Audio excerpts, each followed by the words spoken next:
दृष्टि आईएएस के learning app पर मैं क्लास शुरू कर रहा हूं।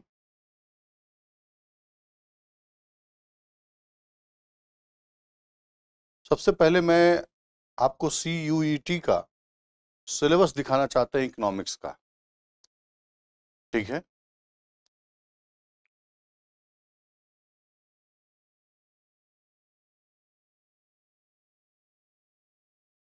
व्यष्टि अर्थशास्त्र का परिचय। इसमें इकाई 1 व्यष्टि अर्थशास्त्र का परिचय, व्यष्टि अर्थशास्त्र क्या है, केंद्रीय समस्याएं। दूसरा है उपभोक्ता व्यवहार और मांग, ये टॉपिक है। मांग, बाजार की मांग, मांग के निर्धारक, मांग अनुसूची, मांग वक्र, मांग वक्र की दिशा, गति और शिफ्ट, मांग की कीमत लोच, मांग की कीमत लोच की माप, कुल व्यय अंश ज्यामितीय विधियां। दूसरा है समष्टि अर्थशास्त्र का परिचय, राष्ट्रीय आय और संबंधित समुच्चय, बुनियादी अवधारणाएं और मापन, समष्टि अर्थशास्त्र का अर्थ। ये नेशनल इनकम के सारे टॉपिक हैं।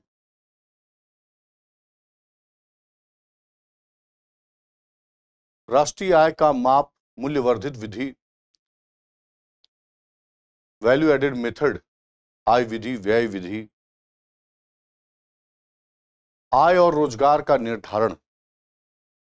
ठीक है। चौथा है, ये दिखा रहा, अनैच्छिक बेरोजगारी, पूर्ण रोजगार का अर्थ, आय और रोजगार का निर्धारण, 2 सेक्टर मॉडल, निवेश गुणक की अवधारणा, मांग की अधिकता और कमी की समस्याएं, मुद्रा और बैंकिंग। ठीक है। मुद्रा का अर्थ, विकास और कार्य, केंद्रीय बैंक, अर्थ और कार्य, वाणिज्यिक बैंक, सरकारी बजट और अर्थव्यवस्था, बजट कैसे बनता है उसके बारे में इसमें चर्चा होगी। बजट के जो भी टर्म्स हैं, रेवेन्यू किसको कहते हैं, राजस्व किसको कहते हैं, पूंजी क्या कहते हैं, योजनागत और गैर योजनागत तथा विकासात्मक और गैर विकासात्मक। ये थोड़ी पुरानी अवधारणा है जो पहले से सिलेबस में इन्होंने डाल दी है, लेकिन आजकल योजनागत और गैर योजनागत का कॉन्सेप्ट समाप्त कर दिया गया है। खैर, इसको भी देखा जाएगा और इसके जगह पर मतलब अब केवल और केवल राजस्व व्यय और पूंजी व्यय का ही उपयोग हो रहा है। संतुलित बजट, अधिशेष बजट और घाटे का बजट, यानी जब कभी बैलेंस बजट बनाते हैं तो क्या उसका अर्थ होता है, सरप्लस बजट बनाते हैं तो क्या होता है, घाटे का बजट बनाते हैं तो क्या होता है। ये तमाम तरीके के बजट में जो डेफिसिट होते हैं, कॉन्सेप्ट्स, राजस्व घाटा, राजकोषीय घाटा, प्राथमिक घाटा, अर्थ और निहितार्थ। ठीक है। और विभिन्न घाटों को दूर करने के उपाय। यह है आपका भुगतान संतुलन। भुगतान संतुलन, बैलेंस ऑफ पेमेंट, माने भारत का विश्व के साथ जो भी इंटरैक्शन होता है उसके बारे में इसमें डिस्कस होता है। विदेशी विनिमय दर, फॉरेन एक्सचेंज रेट, एक करेंसी का दूसरे विदेशी करेंसी में कैसे बदलाव होता है, कैसे रेट तय होता है, और इसके कई तरीके हैं। एक है स्थिर है, दूसरा जो है फ्लोटिंग है, फिक्स है, फ्लोटिंग है। और हमारे देश में क्या चलता है, हमारे देश में हम लोगों ने फ्लोटिंग को ही अपनाया है, लेकिन फिर भी हमारी RBI, यदि हमारा रुपया ज़्यादा मजबूत होता है या रुपया टूटता है तो उसमें इनडायरेक्ट, अप्रत्यक्ष हस्तक्षेप करती है। तो हमारे यहाँ पर भारत में प्रबंधित विनिमय दर प्रणाली कहा जाता है। ठीक है, प्रबंधित विनिमय दर प्रणाली, यानी आवश्यकता अनुसार उसको मैनेज किया जाता है RBI के द्वारा। भुगतान संतुलन खाता, अर्थ और अवयव। ठीक है, यानी इसमें चालू खाता, पूंजी खाता, व्यापार खाता, सेवा खाता, ये सारी चीजों का डिस्कशन होता है। और विनिमय दर मुद्दों का संक्षिप्त विश्लेषण। इस समय बहस चल रही है विश्व के अंदर कि किस तरीके से केवल फ्लोटिंग को ही चलाया जाए, जानबूझ करके अपनी अपनी करेंसी की वैल्यू न तय की जाए।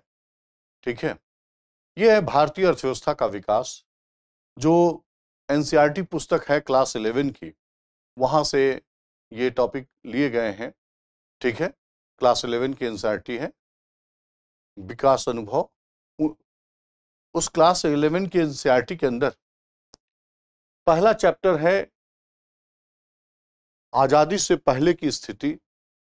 ठीक है, यानी उपनिवेशवाद का काल, जब ब्रिटिश हमारे देश पे आते हैं और कब्जा करते हैं, व्यापार करते हैं, शोषण करते हैं, वो दौर है। दूसरा है आजादी के बाद का 1990 तक, दूसरा चैप्टर है।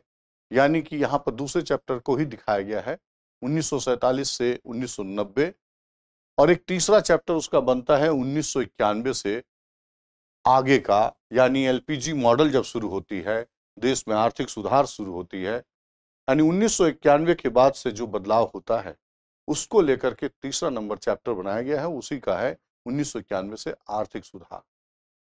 तो स्वतंत्रता की पूर्व संध्या पर भारतीय अर्थव्यवस्था की स्थिति का संक्षिप्त परिचय, यानी कि आजादी से पहले हम लोग किस स्थिति में थे, और फिर उसके बाद किस तरीके से भारत में पंचवर्षीय योजना अपनाया जाता है, क्यों अपनाया जाता है, पंचवर्षीय योजना के क्या गुण हैं, और हम लोगों ने 12 पंचवर्षीय योजना चलाए थे, एक एक साल की 6 एक वर्षीय भी चलाए थे, सारा डिटेल करूंगा।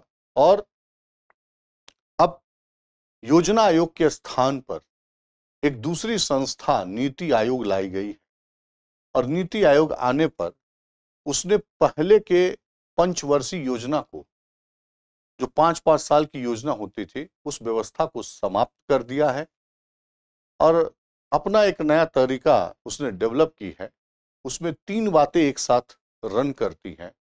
एक होता है कि एक लंबी दृष्टि, यानी कि हम अगले 15 साल में अपने देश को कहाँ लेके जाएंगे, इसको विजन डॉक्यूमेंट बोलते हैं 15 साल का। और इसी चीज को 7 साल में कैसे रणनीति बनाएंगे, तो स्ट्रैटेजिक रणनीतिक कार्य योजना 7 साल की, और फिर जो है 3-3 साल में इसको तोड़ा जाता है। 3 साल का 3 साल तोड़ा तो नहीं जाता, मतलब 3 साल की बातें की जाती हैं और फिर अगले एक एक साल बढ़ता जाएगा, उसकी बातें आगे बढ़ाते जाएंगे। तो 3 साल की कार्य योजना बोलते हैं इसको। ठीक है, माने जब बजट पेश होता है, शुरू में ऐसा ही हुआ, तो 3 साल की बातें एक साथ रखी गई। ठीक है, तो नीति कमीशन के अपने कार्य करने की शैली योजना आयोग से बहुत भिन्न है। ये सारी चीजें इसमें आएंगी।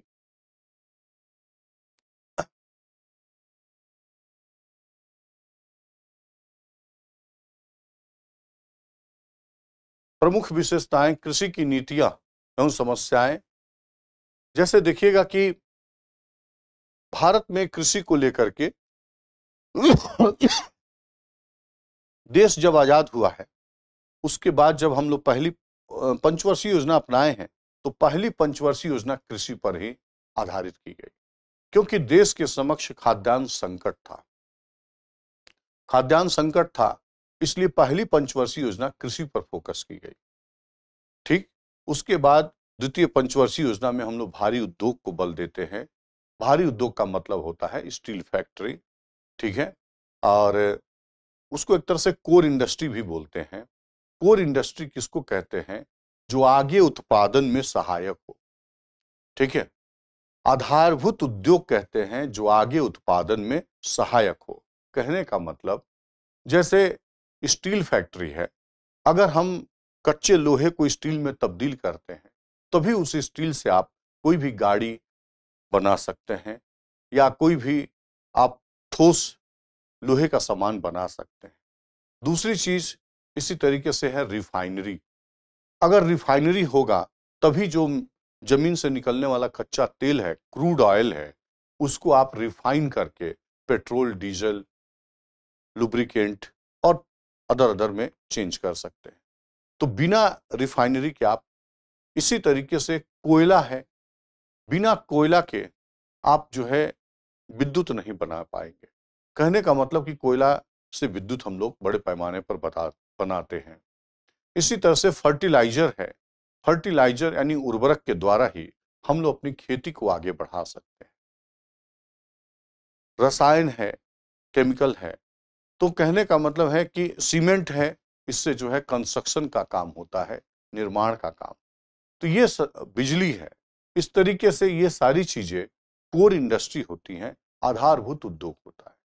शुरू में हम लोग इस पर बल दिए थे, तो लगा कि अगर इन चीजों को हम व्यवस्थित कर लेंगे देश में, तो आगे फिर मशीन या खेती या निर्माण ये सब कुछ आसान हो जाएगा। इसलिए शुरुआती दौर में द्वितीय पंचवर्षीय योजना में भारी उद्योग पर बल दिया गया था। ठीक है, लेकिन खाद्यान्न का संकट हम लोग का समाप्त नहीं हुआ था। खाद्यान्न की समस्या का हल ढूंढना जरूरी था। इसीलिए हरित क्रांति के रूप में हम लोगों ने कृषि में सुधार शुरू किया था, हरित क्रांति, ताकि उत्पादकता और उत्पादन को बढ़ाया जा सके। यहां मैं उत्पादकता उत्पादन कह रहा हूं। उत्पादकता का मतलब क्या होता है?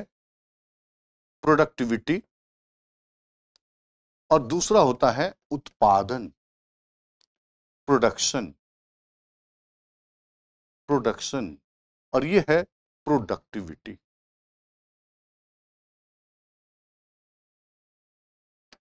इकोनॉमिक्स में हर शब्द का अर्थ समझना जरूरी होता है। अभी मैं लेक्चर शुरू करता हूं, थोड़ा एक बार सिलेबस आपको दिखा लूं। उत्पादकता का मतलब होता है प्रति इकाई उत्पादन क्षमता, प्रति इकाई उत्पादन क्षमता।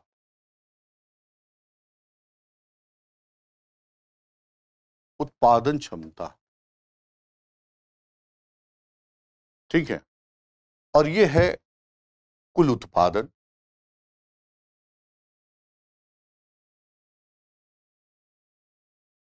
प्रति इकाई उत्पादन क्षमता गुणे इकाइयां, ठीक है, गुणे इकाइयां। जैसे आप समझेंगे कैसे, इसको प्रैक्टिकली कैसे समझेंगे। मान लीजिए 1 हेक्टेयर जमीन में अगर 5 क्विंटल गेहूं पैदा होता है, एग्जाम्पल बस जस्ट, तो इसको हम कहेंगे प्रति इकाई उत्पादन क्षमता, प्रोडक्टिविटी कहेंगे, प्रति इकाई उत्पादन क्षमता। और अगर 5 हेक्टेयर जमीन है, ठीक है, 5 हेक्टेयर जमीन है और ये उत्पादकता 5 क्विंटल है, तो इससे गुणा करके निकाल सकते हैं, हमें प्राप्त होगा 25 क्विंटल। ये टोटल उत्पादन, यानी उत्पादकता में हम जितने भी इकाई हो उसको गुणा करके निकाल सकते हैं कुल उत्पादन।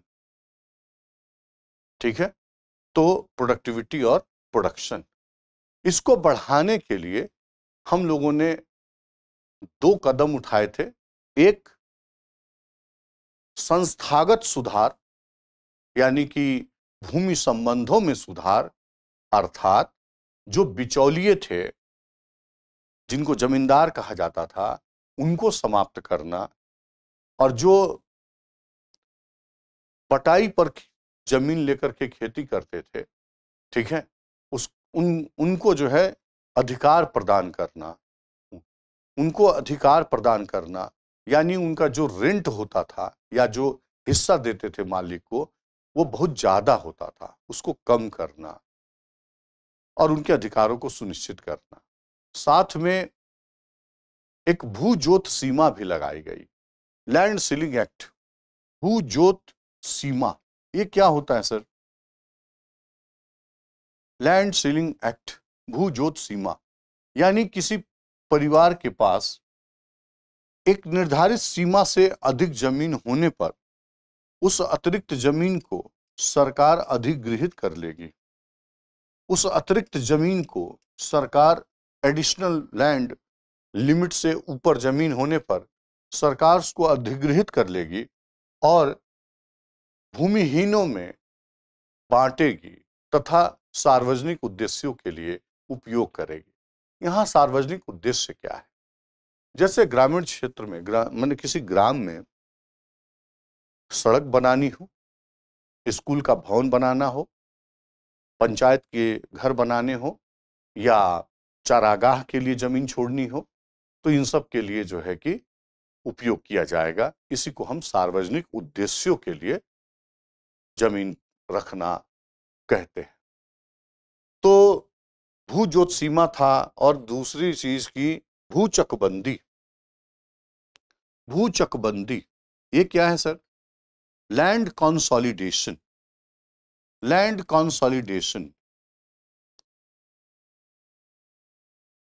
इसका मतलब है कि किसी ग्राम में किसी व्यक्ति का या कई परिवारों का, मान लीजिए कि जमीन कई जगह छोटे छोटे टुकड़ों में फैला होता है।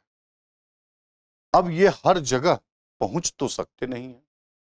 कहने का मतलब है कि सभी जगह सिंचाई के साधन, बैरिकेटिंग, निगरानी और छोटे खेत होने से ट्रैक्टर या मशीनों का उपयोग नहीं हो पाता है, और एक खेत के बगल में एक खेत होने से रास्ता भी नहीं होता है। ऐसी समस्या के समाधान के लिए ही भूचकबंदी, लैंड कंसोलिडेशन, ताकि इन छोटे छोटे भूखंडों को, जैसे मान लीजिए 7 जमीन दिख रही है, इसको 3 टुकड़ों में कर दिया जाए, यानी बड़े बड़े टुकड़े कर दिए जाए, ताकि इन बड़े बड़े टुकड़ों को करने से यहाँ पर किसान अपना सिंचाई का साधन विकसित कर सकता है, उसकी बाड़बंदी, बैरिकेटिंग कर सकता है, चूंकि खेत का एरिया बड़ा होने से मशीन ले जा सकता है, और इनके बगल से रास्ता भी निकाली जा सकती है ताकि अपने उपज निकाले जा सके। तो ये सब किया गया। ये था भूमि संबंधों में सुधार। और दूसरा काम क्या था कि कैसे हमारी उत्पादकता बढ़े, प्रोडक्टिविटी कैसे बढ़े। तो इसके लिए अधिक उपज देने वाले बीज, उर्वरक, अधिक उपज देने वाले बीज, उपज देने वाले बीज, इसको शॉर्ट में हम लोग बोलते क्या हैं? हाई यील्डिंग वैरायटी सीड्स बोलते हैं। ठीक है। दूसरा जो है कि फर्टिलाइजर है, और तीसरा जो है कि इरिगेशन है, सिंचाई है। चौथा है आपका पेस्टिसाइड्स, कीटनाशक। ठीक है, पेस्टिसाइड्स, कीटनाशक और मशीन। ठीक है, और मशीन, इन सब का संयुक्त उपयोग किया जाए, एक साथ उपयोग किया जाए, इससे जो है उत्पादकता, उत्पादन भूमि की बढ़ सकती है। तो इस पर काम किया गया, इसको हरित क्रांति कहा गया। ठीक है, तो ये सारी बातें होंगी। चलिए मैं थोड़ा सा एक हल्का सा आपको दिखाया कि कैसे हम लोग बहुत सरल तरीके से कैसे पढ़ेंगे। तो कृषि की नीतियां हैं। नीतियां में जैसे एमएसपी होता है, मिनिमम सपोर्ट प्राइस होता है, न्यूनतम समर्थन मूल्य होता है। तो मैं हल्का सा इसको आपको बताऊं, कृषि की नीतियां में क्या है। एमएसपी की बात हो गई। एमएसपी का मतलब है कि फसल बुआई से ठीक पहले, वैसे गणना का काम सीएसीपी के द्वारा किया जाता है। एक संगठन है जिसका नाम है commission on agricultural cost and price. ठीक, commission on agricultural cost and price, CACP. इसी के द्वारा गणना की जाती है कि उपज की लागत क्या है। जैसे मान लें गेहूं है, तो गेहूं की उत्पादन लागत प्रति क्विंटल कितनी है, ये वो कैलकुलेट करती है, और कैलकुलेट करके सरकार को भेजती है cabinet committee of economic affairs. वो अनुमोदन करते हैं और अनाउंस करते हैं, घोषणा करते हैं। लेकिन फसल बुआई से ठीक पहले। क्यों? ताकि किसान को पता हो कि प्रति क्विंटल हमको क्या सरकार देने वाली है, या मैं बेचूंगा तो सरकार किस रेट पर हमसे खरीदेगी। तो यही होता है। एमएसपी का मतलब क्या है? सरकार इस बात का आश्वासन देती है कि यदि अधिक उत्पादन होता है और बाजार में रेट गिर जाता है, आप सोचिए अगर बाजार में रेट ऊंचा होगा तो कोई व्यक्ति एमएसपी पर क्यों बेचने आएगा कम पैसे पर? ठीक है, तो अधिक उत्पादन होने से ही रेट गिरता है। अधिक उत्पादन होने पर यदि बाजार में रेट गिर जाए तो जो सरकार द्वारा निर्धारित रेट है उस पर आप चाहे तो बेच सकते हैं सरकार को। एमएसपी कहते हैं, मिनिमम सपोर्ट प्राइस कहते हैं, न्यूनतम समर्थन। इसमें इस बात का आश्वासन होता है कि आपकी लागत तथा 50% और दोनों जोड़ करके आपको दिया जाएगा। ठीक है, आपकी लागत तथा 50% और। बाकी मैं इसके और विस्तार से बात करूंगा, अभी थोड़ा सा एक आपको कनेक्ट कर रहा हूं। देखिएगा, शुरू में थोड़ा सरल चीजों से कनेक्ट करना पसंद करेंगे, क्योंकि उससे क्या होगा कि जो विद्यार्थी मान लीजिए पढ़े हुए हैं माइक्रो मैक्रो, उनके लिए तो कोई बात नहीं होगी, उन्हें तो थोड़ा विशिष्ट मिलेगा तो अच्छा रहेगा। लेकिन जो बिल्कुल इससे पहले से नहीं जुड़े हैं और वो लोग भी भाग ले रहे होंगे, उनके लिए थोड़ा वो कठिनाई महसूस होगी। तो एक बार जब अर्थव्यवस्था की समझ उनकी विकसित हो जाएगी, ठीक है, तो उसके बाद में वो कठिन, जो थोड़ी कठिन कही जाती है, उनको भी प्रेजेंट करेंगे। वैसे आपके 50 प्रश्न आते हैं और 40 प्रश्न आपको करना रहता है। 10% 10 क्वेश्चन अगर नहीं नहीं मतलब फ्री रहता है कि नहीं करेंगे, 50 में से 40 अटेम्प्ट करना जरूरी है। ठीक है, तो 10 छोड़ने का भी ऑप्शन आपके पास है। तो ऐसे में आप कुछ स्ट्रेटेजी बना करके चीजें निकाल सकते हैं।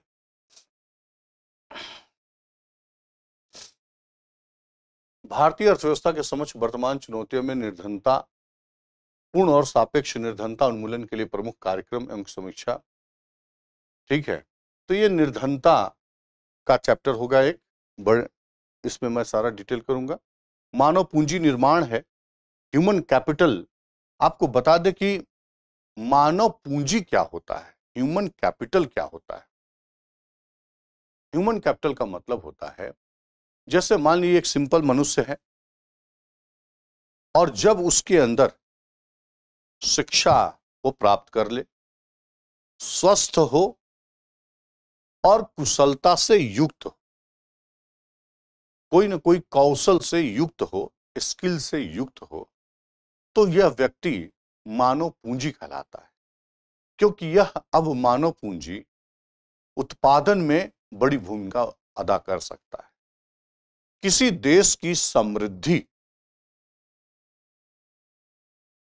आर्थिक मतलब प्राकृतिक संसाधन हो तो ठीक ही रहता है। एक समय था कि प्राकृतिक संसाधन पर कैप्चर करने के लिए एक दूसरे देश पर कब्जा करते थे, युद्ध करते थे। लेकिन ये भी देखा जाता है कि जिन देशों के पास प्राकृतिक संसाधन है और फिर भी वो गरीब है प्राकृतिक संसाधन होने के बावजूद, लेकिन ऐसा भी देखा जाता है कि किसी देश में प्राकृतिक संसाधन नहीं है, अब फिर भी वह देश संपन्न है अपने मानव पूंजी के बल पर। तो मानव पूंजी ही क्या करती है, प्राकृतिक संसाधन को भौतिक संसाधन में तब्दील करती है। प्राकृतिक संसाधन क्या है सर? जमीन है, खेती योग्य जमीन है, नदियां हैं, पर्वत पठार है, खनिज वहां से निकाली जा सकती है, माइंस होगा। ठीक है, पानी में से मत्स्यन हो सकता है, माइनिंग हो सकती है प्राकृतिक साधन में से।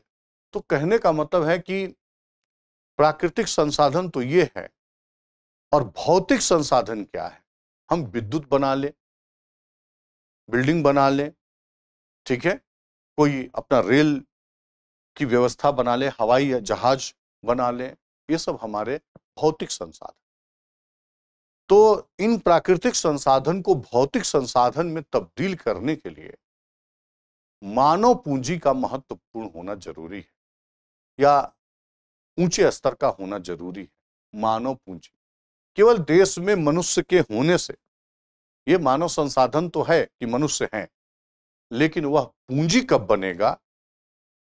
जब उसमें शिक्षा होगी, स्वास्थ्य होगा, अच्छी स्वास्थ्य और कुशलता, कौशल, स्किल होगा, तब वह मानव पूंजी बनता है।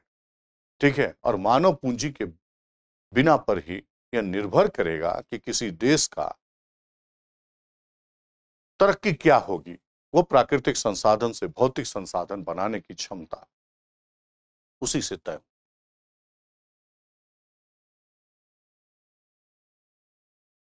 ग्रामीण विकास, ठीक है, ग्रामीण विकास यानी ग्रामीण क्षेत्र में जो भी कृषि उत्पादन हो रहा है उसका मार्केटिंग कैसे हो, और किसानों को वित्त कैसे मिले, किसानों को जो उत्पादन है उसको संग्रह करके उचित दर पर कैसे बेचा जाए, इसके लिए सहकारी संगठन, कोऑपरेटिव इंस्टीट्यूशन की बात की जाती है, सहकारी संगठन की बात की जाती है। ठीक है, तो सहकारी संगठन का भारत में पहले तो थोड़ा अव्यवस्था टाइप का था, लेकिन इन दिनों जो है कि संविधान में भी इसको शामिल किया गया और जो है लोकतांत्रिक तरीके से इसके गठन की बात की गई। ठीक है, तो अब हमारे यहाँ सहकारिता को काफी महत्व दिया जा रहा है, प्रमोट किया जा रहा है, उसको व्यवसायिक तौर पर, लोकतांत्रिक तौर पर इसको स्थापित करने पर बल दिया जा रहा है।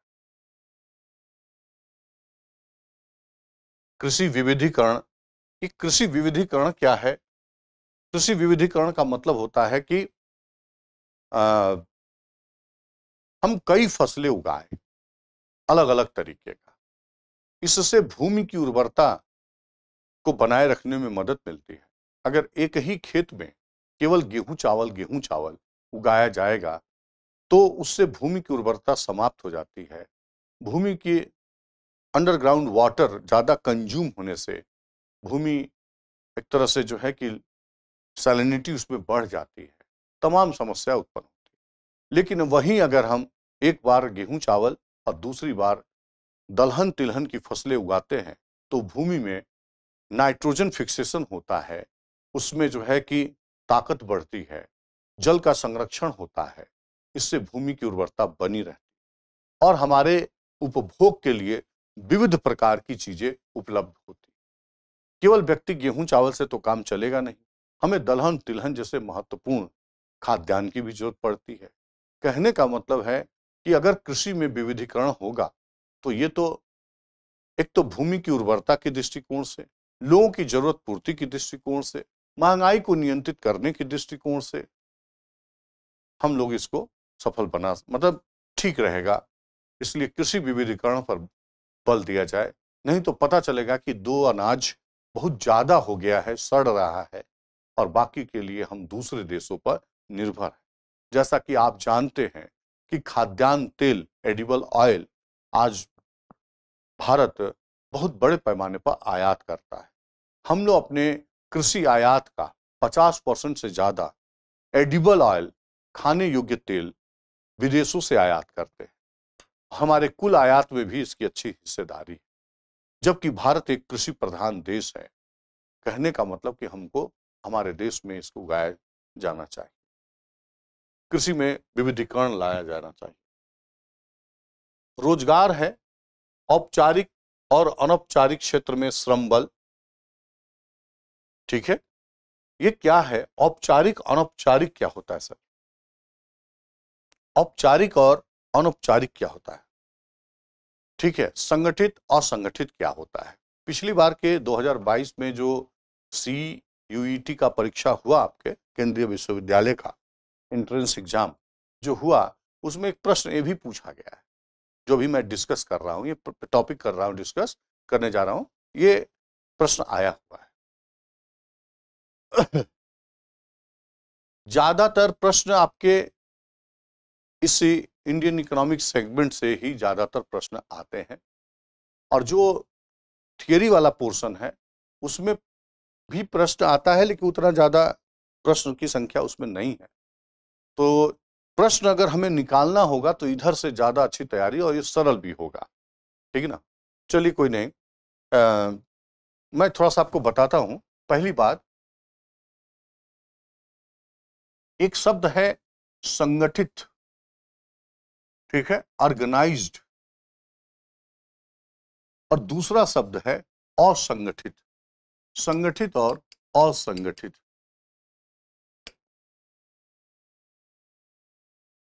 अनऑर्गेनाइज्ड,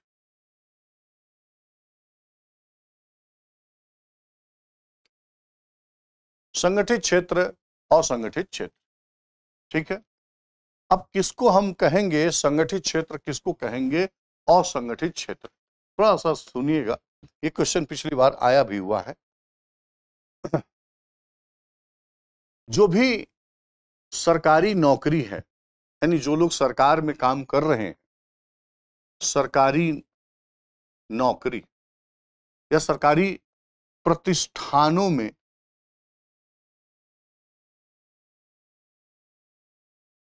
सरकारी प्रतिष्ठान, ठीक, प्लस कहने का मतलब कि सरकारी कंपनी हो, सरकारी बैंक हो, सरकार में जो लोग नौकरी कर रहे हैं, और साथ में ऐसे निजी कंपनी, ऐसे निजी कंपनी, निजी प्रतिष्ठान जहां पर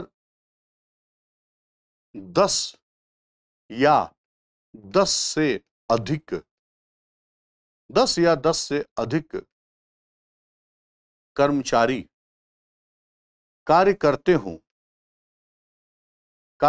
हों, उसे संगठित क्षेत्र कहते हैं, उसे संगठित क्षेत्र कहते हैं, ठीक है, ऑर्गेनाइज सेक्टर में। और असंगठित का मतलब होगा कि ऐसे निजी प्रतिष्ठान जहां पर 10 से कम कर्मचारी कार्य करते हों, ठीक है, उसको हम असंगठित कहते हैं। और लगे हाथ देखिए कि जो संगठित क्षेत्र में काम करते हैं, ऐसे मजदूरों को औपचारिक बोलेंगे, फॉर्मल बोलेंगे, औपचारिक बोलेंगे। जो यहां काम कर रहे हैं इसको फॉर्मल, और जो यहां काम कर रहे हैं इसको नॉन फॉर्मल, अनौपचारिक, नॉन फॉर्मल। ये फॉर्मल और नॉन फॉर्मल होने का क्या असर पड़ता है सर? फॉर्मल का मतलब होता है यहां पर कि इन लोगों के जो कर्मचारी हैं उनकी सेवा शर्तें तय होती हैं, सेवा शर्तें तय होती हैं, नियमित वेतन मिलता है, नियमित वेतन मिलता है, छुट्टियां मिलती हैं, ठीक है, वेतन सहित छुट्टियां, वेतन सहित छुट्टी, वेतन सहित छुट्टी सप्ताह में, ठीक, और सामाजिक सुरक्षा। ये सब प्रश्न आपके बनाए गए हैं, इसी तरह से प्रश्न पूछे जाते हैं। सामाजिक सुरक्षा, ठीक है, एक प्रश्न भी आया है। सामाजिक सुरक्षा का मतलब क्या होता है सर? जैसे मान लीजिए कि एक तरह से ग्रेजुटी मिलती है, या महिला है तो आजकल तो खैर पुरुषों को भी बच्चे जन्म करने के समय छुट्टी भी दी जाती है और पैसे भी दी जाती है, ठीक है, मातृत्व लाभ योजना कहते हैं, मातृत्व लाभ अधिनियम के अंतर्गत पहले जो सुविधा दी जाती थी उसको और बढ़ा दिया गया है, ठीक है, उसको और बढ़ा दिया गया, 26 सप्ताह कर दिया गया है तक सुविधा दी जाती है, और वेतन सहित छुट्टी दी जाती है। तो कहने का मतलब कि सामाजिक सुरक्षा मिलता है और समाज में प्रतिष्ठा भी मिलता है, वेतन भी एक स्तर पर ठीक रहता है। तो ये सब औपचारिक है। और नॉन फॉर्मल में क्या होता है कि एक तरह से दिहाड़ी मजदूर टाइप का हो जाता है, दिहाड़ी मजदूर टाइप का, ठीक। और दूसरी नियमित नियमित रोजगार नहीं होगा इसमें, नियमित वेतन नहीं, नियमित भुगतान नहीं, छुट्टी नहीं, कोई सामाजिक सुरक्षा नहीं, कोई सामाजिक सुरक्षा नहीं, ठीक है। तो ये सब इसके नेचर होते हैं। और संगठित, जो संगठित क्षेत्र में काम करता है उसको औपचारिक, फॉर्मल, और जो असंगठित क्षेत्र में काम करता है नॉन फॉर्मल, ठीक है। तो ऑर्गेनाइज और अनऑर्गेनाइज्ड, ये दो होंगे, ठीक। यहाँ पर आपके 2022 में क्वेश्चन आया था, तो इसीलिए मैं थोड़ा सा इसको डिस्कस किया कि आपको पता लगे। तो औपचारिक और अनौपचारिक, फॉर्मल और नॉन फॉर्मल या इनफॉर्मल बोलते हैं।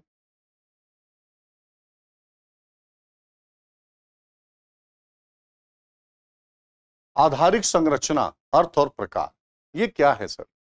आधारिक संरचना किसको कहते हैं? इंफ्रास्ट्रक्चर किसको कहते हैं? वे साधन जिसके बिना आर्थिक क्रियाकलाप शुरू न की जा सके उसको आधारभूत ढांचा कहते हैं। वे साधन जिसके बिना आर्थिक क्रियाकलाप शुरू न की जा सके उसको आधारभूत ढांचा कहते हैं। कैसे समझेंगे? जैसे मान लीजिए कि मैं यहां पर बनाकर दिखाता हूं। सपोज करिए जंगल है और यहां पर हमें कोई इकोनॉमिक एक्टिविटीज, आर्थिक क्रिया शुरू करनी है, इकोनॉमिक एक्टिविटी शुरू करनी है।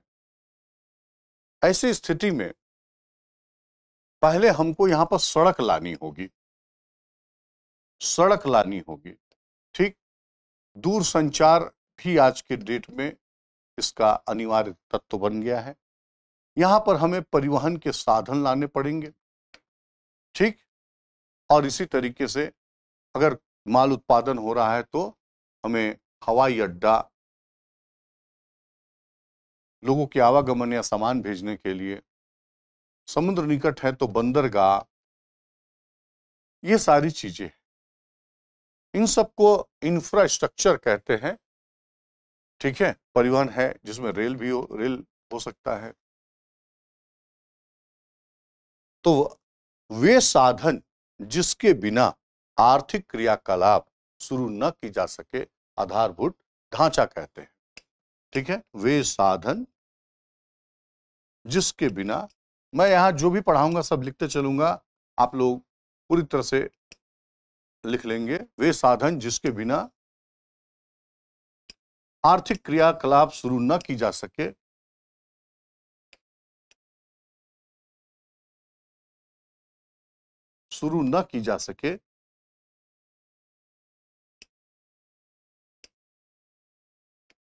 आधारभूत ढांचा कहते हैं।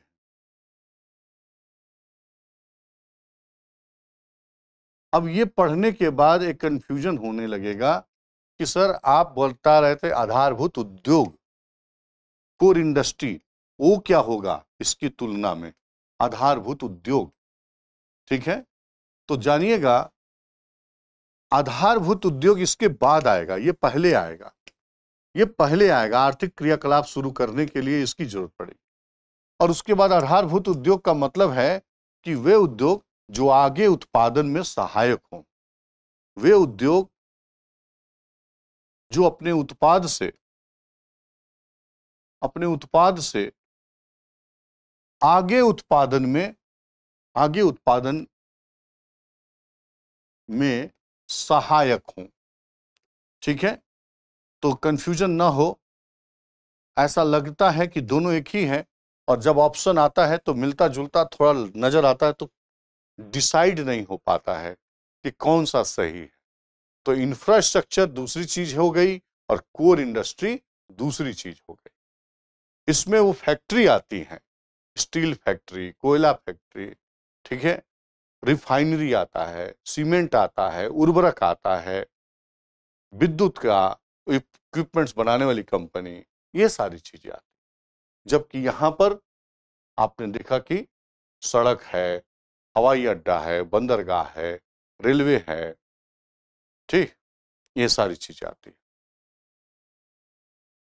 तो पहला एक शब्द था हम लोग का आधारिक संरचना, अर्थ और प्रकार।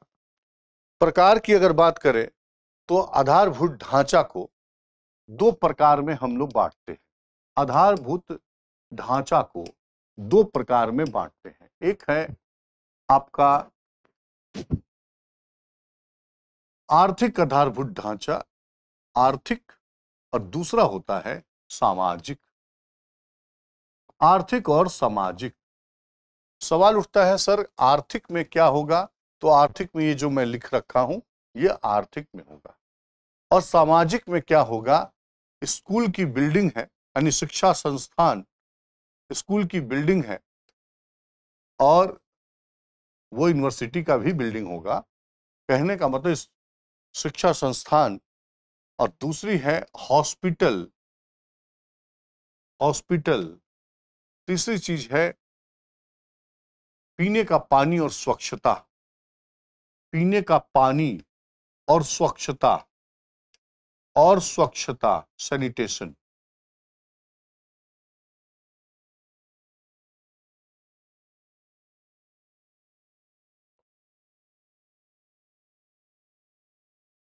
स्वच्छता, ठीक है।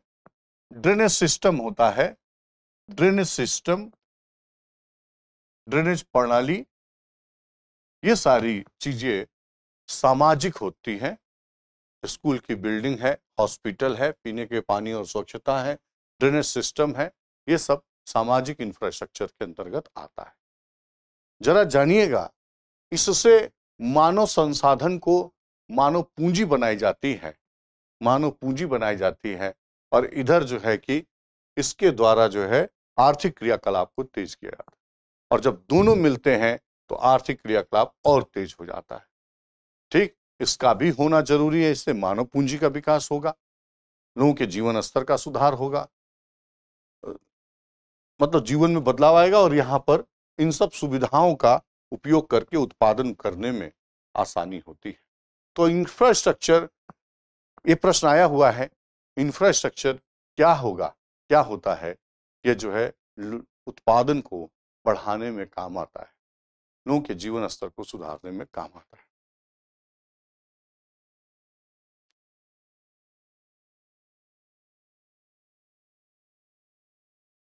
यहां लिखा है धारणीय आर्थिक विकास, ठीक है। धारणीय आर्थिक विकास, केवल टर्म को सिखा दें, सस्टेनेबल इकोनॉमिक डेवलपमेंट, ये क्या है? आप देखिए कि इसकी जरूरत क्यों पड़ी, कहां से आया, क्यों आया, क्या होता है, क्या हो रहा है इसके ऊपर। तो थोड़ा मैं दो वर्ड आपको बोलता हूं ताकि इस विषय से आप जुड़ सके। बाकी मैं सब चैप्टर्स आएंगे तो एक एक करके पढ़ाएंगे। आज थोड़ा पहला दिन इंट्रोडक्टरी क्लास है, इसलिए इसमें हम आपको विषय से जोड़ने की कोशिश कर रहे हैं, एक समझ आपकी जोड़ने की कोशिश कर रहे हैं। देखिएगा, जैसे द्वितीय विश्व युद्ध के बाद पूरे विश्व में ज्यादातर देश स्वतंत्र होने लगे थे, और उस समय देशों में एक होड़ सी मच गई कि कैसे हम अपना उत्पादन बढ़ाएं और हम एक अधिक उत्पादन वाला, जीडीपी वाला देश बन जाएं। ठीक है, ये मंतव्य था। तो देश अपने अपने यहां उत्पादन बढ़ाने पर खूब फोकस कर, लेकिन बाद में ये समझा गया कि आप जो ये उत्पादन बढ़ा रहे हो, पर्यावरण का नुकसान करके आप उत्पादन बढ़ा रहे हो। आपको लगता है कि हम संपन्न हो रहे हैं, लेकिन एक ऐसी स्थिति आएगी अगर इस तरीके से पर्यावरण का क्षरण होगा, नुकसान होगा, तो कल को आपका उत्पादन भी नहीं बढ़ पाएगा, उत्पादन भी गिरने लगेगा। ठीक है, उत्पादन भी गिरने लगेगा। अब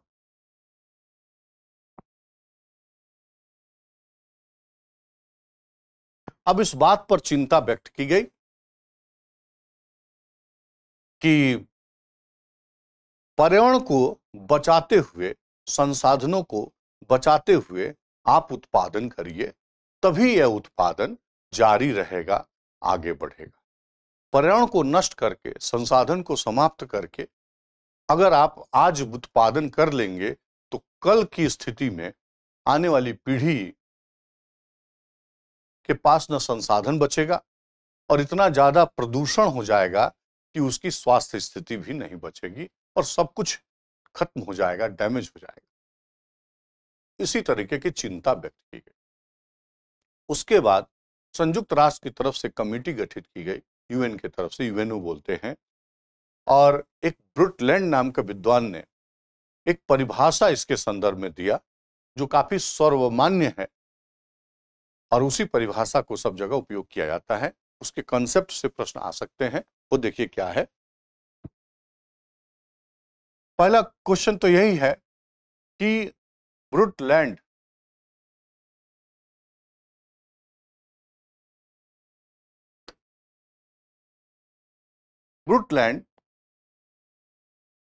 यानी ये प्रश्न बन जाए कि सस्टेनेबल डेवलपमेंट की परिभाषा निम्न में से किसने दी? तो ब्रुटलैंड। एक छोटा सा प्रश्न है। अच्छा, अब परिभाषा क्या दी? वर्तमान पीढ़ी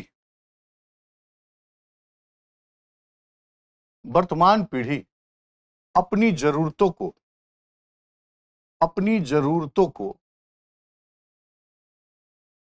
इस प्रकार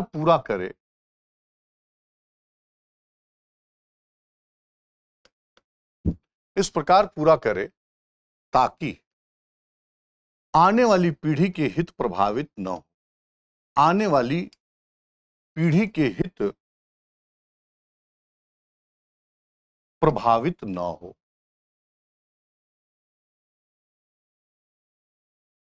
ठीक है, आने वाली पीढ़ी के हित प्रभावित न हो। अब आपका मन कहेगा कि कैसे संभव है सर कि हम भी अपनी जरूरत पूरी कर ले और आने वाली पीढ़ी के लिए संसाधन बचा के भी रखें?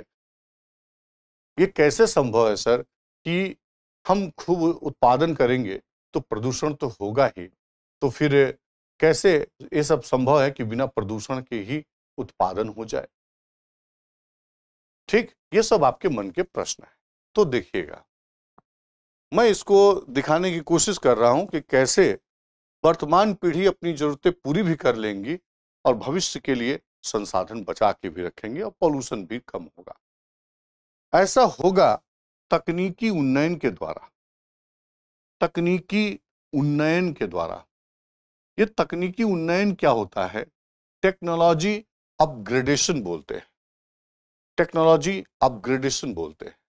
यानी तकनीक में उन्नत करना, आगे बढ़ना। कैसे? पहले हम लोग जो घरों में बल्ब यूज करते थे वो फिलामेंट बल्ब हुआ करता था। अर्थात 100 वाट का बल्ब जो जलाया जाता था उससे रोशनी कम, गर्मी ज्यादा, लाल रंग की रोशनी होती थी, उतनी अच्छी नहीं। लेकिन आज हम लोग फिलामेंट बल्ब के आगे भी कई स्टेप ग्रोथ करने के बाद अब हम लोग पहुंचे हैं एलईडी बल्ब पर। और ये एलईडी के 9 वाट का बल्ब भी सफिशिएंट होगा एक रूम के लिए। 9 वाट कहां हम 100 वाट यूज करते थे, डिमांड करते थे, अब हम केवल 9 वाट यूज, यानी 91 वाट बचेगा। 91 वाट की डिमांड नहीं करेंगे। इसका मतलब इतना कम कोयला जलाना पड़ेगा, कोयला कम जलेगा विद्युत बनाने के लिए, क्योंकि मैं मांग तो 9% कर रहा हूं, 91% की तो कर ही नहीं रहा हूं। तो कोयला कम जलेगा, इसका नतीजा होगा कि भंडार बचा रहेगा। और दूसरा इसका नतीजा होगा कि क्या, कोयला कम जलने से कार्बन डाइऑक्साइड का उत्सर्जन बहुत कम होगा, तो प्रदूषण भी कम होगा और दूसरे जो है कि दूसरे जो है भंडार भी बचा रहे। एक तीसरी बात भी हम लोग अब कोशिश ये कर रहे हैं कि ज्यादा से ज्यादा उन स्रोतों से उत्पादन किया जाए ऊर्जा की जो पॉल्यूशन नहीं पैदा करते हैं। तो एक बात आप जानते हैं, जीवाश्म ईंधन कहते हैं, फॉसिल्स फ्यूल कहते हैं, जीवाश्म ईंधन, फॉसिल्स फ्यूल, ठीक है। इसका मतलब क्या है सर? जो कोयला है और खनिज तेल है, खनिज तेल का मतलब क्रूड ऑयल समझिए, ठीक। इन सब को जलाने से कार्बन डाइऑक्साइड ज्यादा निकलता है। अगर वहीं पर हम इनसे विद्युत बनाने के बजाय अगर हम सोलर एनर्जी से बनाएं, सोलर एनर्जी पैदा करें, सोलर से एनर्जी पैदा करें, ठीक। अगर हम विंड से एनर्जी पैदा करें, तो ये ऐसी चीजें हैं, इसको नवीकरणीय बोलते हैं। यानी कहने का मतलब कि यह खत्म नहीं होगा, और दूसरी चीज इसमें पॉल्यूशन नहीं होगा। तो अब हम लोग क्या करेंगे सर? यहां से शिफ्ट हो जाएंगे इधर की तरफ, यहां से शिफ्ट हो जाएंगे इधर की तरफ, ज्यादा से ज्यादा ऊर्जा का उत्पादन गैर जीवाश्म से करने की कोशिश करेंगे। और सर, जो उत्पादन हो चुका है उसका क्या होगा? जो कार्बन का उत्सर्जन हम लोग कर चुके हैं उसका क्या होगा? वो तो मान लीजिए ठीक है, फ्यूचर में आप कह रहे हैं कि कम करेंगे, लेकिन जो उत्सर्जन हो चुका है, वायुमंडल में आ चुका है, उसका क्या करेंगे? उसका भी उपाय है कि हम लोग कार्बन डाइऑक्साइड को अवशोषित कर सकते हैं, अवशोषित कर सकते हैं। एक कैसे? ये हमारे जीवन शैली में कुछ चीजें शामिल करके, जहां हम विकास के नाम पर पेड़ पौधे काटते जाते थे, जंगल काटते जाते थे, अब हम वहीं जंगल न काट करके, या जरूरत पड़े तो काटिए और उसके जगह पर उतने मात्रा में, उससे ज्यादा मात्रा में आगे पेड़ पौधे वन लगाइए। तो जितना ही वन का विस्तार होगा, जितना ही वन का विस्तार होगा, कहने का मतलब उतना ही इन वन के द्वारा, पेड़ों के द्वारा कार्बन डाइऑक्साइड का अवशोषण होगा अपने खाना बनाने के लिए। इससे वायुमंडल से कार्बन डाइऑक्साइड को अवशोषित किया जा सकता है। वनों की मात्रा बढ़ाकर, ठीक है, वन क्षेत्र का विस्तार करके हम कार्बन डाइऑक्साइड को अवशोषित कर सकते हैं। जैसा कि भारत ने 2.5 से 3 billion ton, 2.5 to 3 billion ton carbon dioxide का, बिलियन टन कार्बन डाइऑक्साइड का अवशोषण करने का लक्ष्य रखा है 2030 तक, ठीक है। 2030 तक हम लोग 2.5 से 3 बिलियन टन कार्बन डाइऑक्साइड का अवशोषण करने। तो कहने का मतलब ये भी है, सस्टेनेबल डेवलपमेंट का किसने परिभाषा दी? ब्रटलैंड ने। पर्पस क्या है? वर्तमान पीढ़ी अपनी जरूरत पूरी करे, जैसा कि 9 वाट के बल्ब में हम अपनी जरूरतें भी पूरी कर रहे हैं, साथ में प्राकृतिक संसाधनों को बचा रहे हैं ताकि आने वाली पीढ़ी के लिए बचा रहे, और साथ में कार्बन डाइऑक्साइड या क्लोरोफ्लोरोकार्बन या ग्लोबल वार्मिंग से बचाने के लिए भी उत्सर्जन को कम किया जा रहा है, या उत्सर्जित आइटम को एडॉप्ट, अवशोषित किया जा रहा है। तो ये सारी बातें हैं। धारणीय आर्थिक विकास, ठीक है, पर्यावरण पर आर्थिक विकास का प्रभाव, वैश्विक तापन, ग्लोबल वार्मिंग। आगे बढ़ें।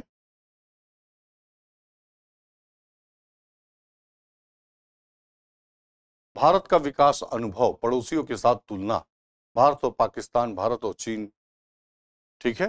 कहने का मतलब कि जब से देश आजाद हुआ है उसके बाद से हम लोग एक तुलनात्मक अध्ययन करेंगे कि भारत और पाकिस्तान में किस तरीके का डेवलपमेंट हुआ है, भारत और चीन के बीच किस तरीके का डेवलपमेंट हुआ है। ये क्लास 11 एनसीईआरटी की सबसे अंतिमवां चैप्टर होता है जिसमें ये चर्चा की जाती है। अगर हम बात करें भारत और चीन के, ठीक, भारत और चीन की अगर आप बात करेंगे तो राजनीतिक प्रणाली में भी दोनों में अंतर है, जहां हम लोगों ने लोकतांत्रिक प्रणाली अपनाई है, वहीं उन लोगों ने जो है कि एक तंत्रीय प्रणाली अपनाई। ठीक, अपनी अर्थव्यवस्था को वो साम्यवादी अर्थव्यवस्था के रूप में देखते हैं। हम लोग मिश्रित अर्थव्यवस्था चलाते हैं, यानी हमारे यहाँ पर पहले उन लोगों ने साम्यवादी कहा था, बाद में समाजवादी कहने लगा। हम लोग के यहाँ पर मिश्रित अर्थव्यवस्था है, यानी सार्वजनिक तथा निजी क्षेत्र। कहने का मतलब कि गवर्नमेंट की भी कंपनी होगी, गवर्नमेंट भी अर्थव्यवस्था में कुछ उत्पादन करेंगे, कुछ उनके लिए आरक्षित होगा, नहीं भी आरक्षित होगा, क्योंकि पहले आरक्षित किया गया था। आरक्षित करने का मतलब क्या है? मान लीजिए हम कहते हैं कि रक्षा, यानी रक्षा का सामान केवल सरकारी कंपनियां ही बनाएंगे, तो इसको कहते हैं आरक्षण करना, आरक्षित करना। लेकिन अब बहुत सारी जो 17 आरक्षण क्षेत्र थे, उनको खोल दिया गया है। अब केवल एक दो, मतलब रेलवे है, रेलवे में भी ऑपरेशन, रेलवे का परिचालन चलाना जो है कि वो जो है अभी गवर्नमेंट के पास है, वो भी प्राइवेट उसमें पार्टिसिपेट करने जा रही है। कहने का मतलब है कि बाकी सारा रेलवे का कामकाज प्राइवेट में किया जा रहा है, प्राइवेट के सहयोग से किया जा रहा है। तो कहने का मतलब यह है कि गवर्नमेंट सेक्टर में भी उत्पादन होगा और प्राइवेट सेक्टर, दोनों मिलकर के काम करेंगे, एक साथ मिलकर के काम करेंगे। तो मिश्रित अर्थव्यवस्था क्या कहते हैं, किसको कहते हैं मिश्रित अर्थव्यवस्था? सार्वजनिक और निजी क्षेत्र के सह अस्तित्व को, सार्वजनिक एवं निजी क्षेत्र के सह अस्तित्व को, सह अस्तित्व को मिश्रित अर्थव्यवस्था कहते हैं, मिश्रित अर्थव्यवस्था कहते हैं।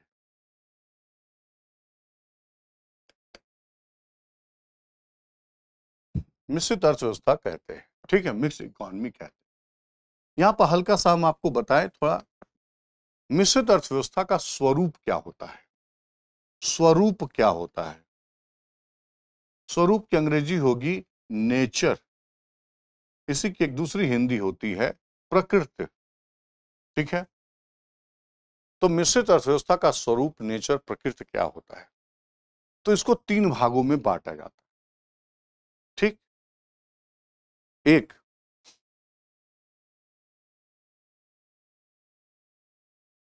कुछ उद्यम सरकार के लिए आरक्षित होंगे,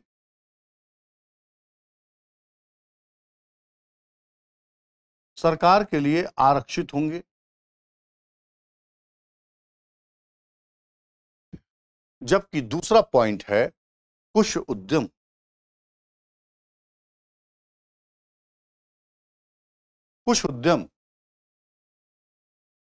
यहां सरकार से अर्थ सार्वजनिक क्षेत्र, ठीक है, कुछ उद्यम सार्वजनिक और निजी क्षेत्र दोनों में के लिए खुले होंगे, सार्वजनिक एवं निजी दोनों के लिए खुले होंगे, दोनों के लिए खुले होंगे। ठीक है, कुछ उद्यम सार्वजनिक और निजी दोनों के लिए खुले होंगे, जनहित में निजी क्षेत्र सार्वजनिक क्षेत्र का सहयोग करेंगे, जनहित में निजी क्षेत्र सार्वजनिक क्षेत्र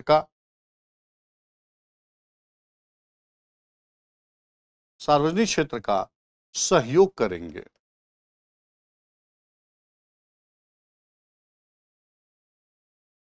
और यदि ऐसा नहीं करेंगे,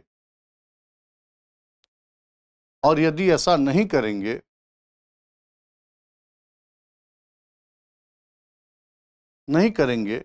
तो सार्वजनिक क्षेत्र निजी क्षेत्र का अधिग्रहण करेंगे। तो सार्वजनिक क्षेत्र गवर्नमेंट कंपनी निजी कंपनी का अधिग्रहण करेंगे, अधिग्रहण कर लेंगे। खरीद लेंगे, ठीक, सार्वजनिक कंपनी निजी कंपनियों को खरीद लेंगे। ये दूसरी बात है। और तीसरी बात है शेष उद्यम, यानी जो यहां दोनों में था उसके अलावा बचे हुए चीजों को, शेष क्षेत्र निजी क्षेत्र के लिए खुले होंगे, निजी क्षेत्र के लिए खुले होंगे, क्षेत्र के लिए खुले होंगे, जिसमें केवल निजी क्षेत्र उत्पादन करेंगे। जैसे मान लीजिए कृषि है, पशुपालन है, ये सब लघु कुटीर उद्योग है, ये सब क्या है, निजी क्षेत्र के लिए खुले हैं। तो तीन बातें हो गई। यह शुरू में हमारा यही प्रोफार्मा था। और आपको बता दे कि 17 ऐसे क्षेत्र थे जो गवर्नमेंट सेक्टर के लिए आरक्षित थे, जिसमें केवल और केवल गवर्नमेंट की कंपनियां ही उत्पादन करती थी शुरू में, ठीक है। और यहां पर देखेंगे तो आप देखिए कि बहुत सारे जो काम निजी क्षेत्र में और गवर्नमेंट दोनों में चल रहा था, अगर कहीं कोई बात आई तो सरकार ने निजी क्षेत्र का अधिग्रहण कर लिया। आप सबको पता है कि बैंक का नेशनलाइजेशन, बैंकों का राष्ट्रीयकरण, बीमा कंपनी का राष्ट्रीयकरण, खान कंपनी का राष्ट्रीयकरण, ठीक है, तेल कंपनी का राष्ट्रीयकरण, बहुत सारी कंपनियों का जो निजी क्षेत्र में चल रही थी, बाद में उनका राष्ट्रीयकरण कर लिया, राष्ट्रीय हित में, जनता के हित में, ऐसा समझा गया, ठीक है। लेकिन अब 1991 के बाद दौर बदला है, या 1991 से दौर बदला है। अब इन सारी चीजों को काफी बदल दिया गया है। जैसे मैंने यहां पर कहा कि मुश्किल से आंशिक तौर पर ही 2 ऐसे क्षेत्र हैं जो केवल गवर्नमेंट के लिए आरक्षित है, 17 में से 2। अब यहां पर राष्ट्रीयकरण नहीं, अब जो है निजीकरण को ज्यादा महत्व दिया जा रहा है, निजीकरण को ज्यादा महत्व दिया जा रहा है, ज्यादा महत्व दिया जा रहा है। अभी सरकार ने यह भी तय किया है इस मामले में निजीकरण को, कैसे निजीकरण को बढ़ाया जा रहा है। मैं एक जगह दिखा रहा हूं, जो सार्वजनिक क्षेत्र की कंपनी है, सार्वजनिक क्षेत्र की कंपनी है,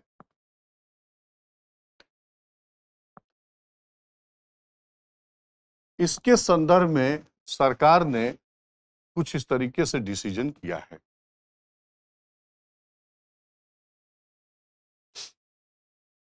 एक रणनीतिक क्षेत्र कहते हैं,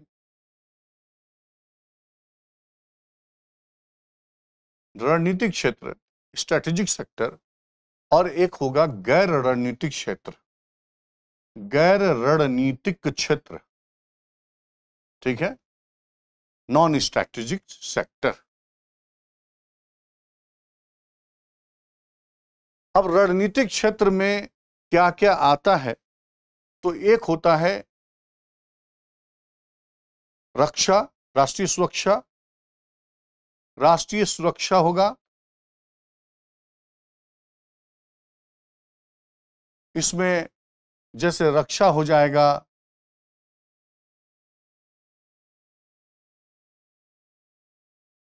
और दूसरा है वित्तीय क्षेत्र है, और तीसरा है आधारभूत ढांचा का क्षेत्र, आधारभूत ढांचा क्षेत्र, ठीक है, और चौथा है ऊर्जा और खनिज।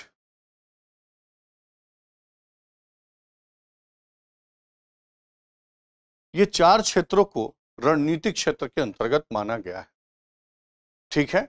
और शेष जो भी उत्पादन होती है उसको गैर रणनीतिक क्षेत्र में माना गया है। और सरकार ने अब ये कह रहे हैं कि इनमें कुछ कंपनियां ही सरकारी रहेंगी, कुछ सरकारी कंपनी ही काम करेंगी, ठीक है, कुछ सरकारी कंपनी ही काम करेगी, मतलब हर क्षेत्र में 4-4 कंपनी ज्यादा से ज्यादा होंगी। प्रत्येक क्षेत्र में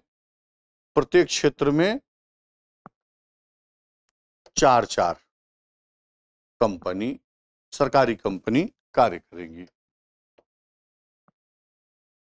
4-4 सरकारी कंपनी, ठीक है। जबकि यहां के लिए कहा जा रहा है कि यह पूरी तरह से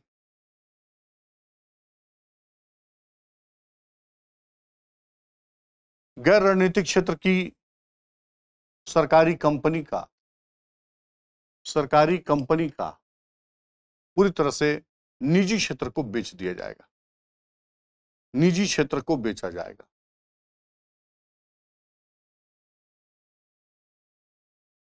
ठीक है, तो ये दिशा परिवर्तन है, यह 2021 में यह बात कही गई है। 2021 में सार्वजनिक क्षेत्र की कंपनी, थोड़ा आपका मन पूछ रहा है कि कब किसी कंपनी को सार्वजनिक क्षेत्र की कंपनी कहते हैं, पब्लिक सेक्टर की कंपनी कब कहते हैं? जब उसमें 51% हिस्सा सरकार के पास हो, तो इसको सार्वजनिक क्षेत्र की कंपनी कहते हैं।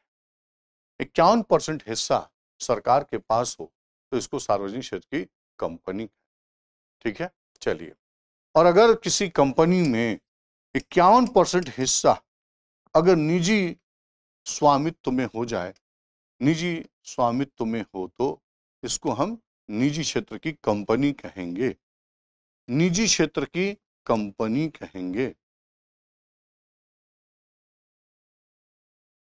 ठीक है, चलिए थोड़ा सा देखते चले।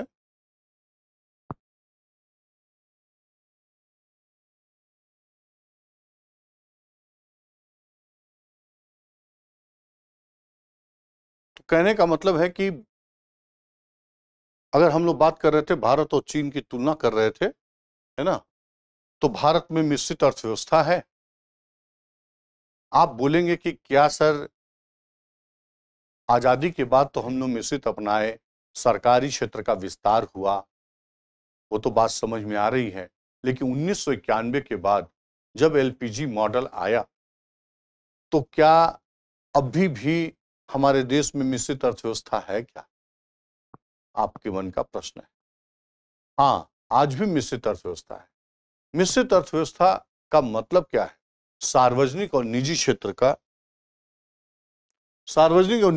का सह अस्तित्व, दोनों का विद्यमान होना। कौन कितने अनुपात में है यह महत्वपूर्ण नहीं है, महत्वपूर्ण यह है कि दोनों एक साथ विद्यमान हैं या नहीं।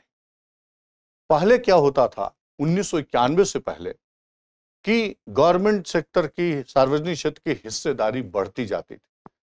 लेकिन अब क्या है, अब निजी क्षेत्र की हिस्सेदारी बढ़ रही है। अंतर इतना ही है, जबकि विद्यमान दोनों हैं, सार्वजनिक क्षेत्र की भी और निजी क्षेत्र की भी।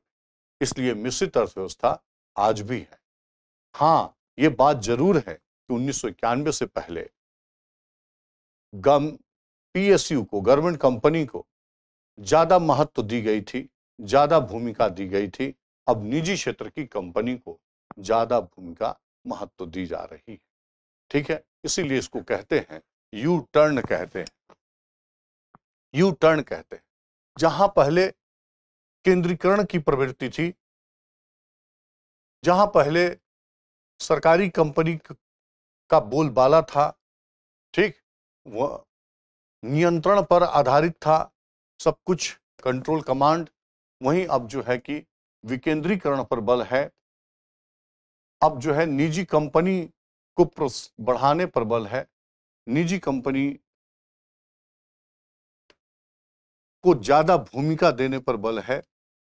ठीक है, अब नियंत्रण नहीं, अब एक तरह से प्रोत्साहन देने पर बल है, इस तरीके से। इसीलिए इसको कहते हैं ड्रामेटिक चेंज, आमूलचूल परिवर्तन, काया पलट, आमूलचूल परिवर्तन, काया पलट, ड्रामेटिक चेंज, यू टर्न कहते हैं, यू टर्न कहते हैं। ठीक। और हम लोग यू टर्न लेकर के क्या लेकर के आ गए हैं, अब हम लोग लेके आए हैं एलपीजी का मॉडल, एलपीजी का मॉडल, ठीक है। यानी कि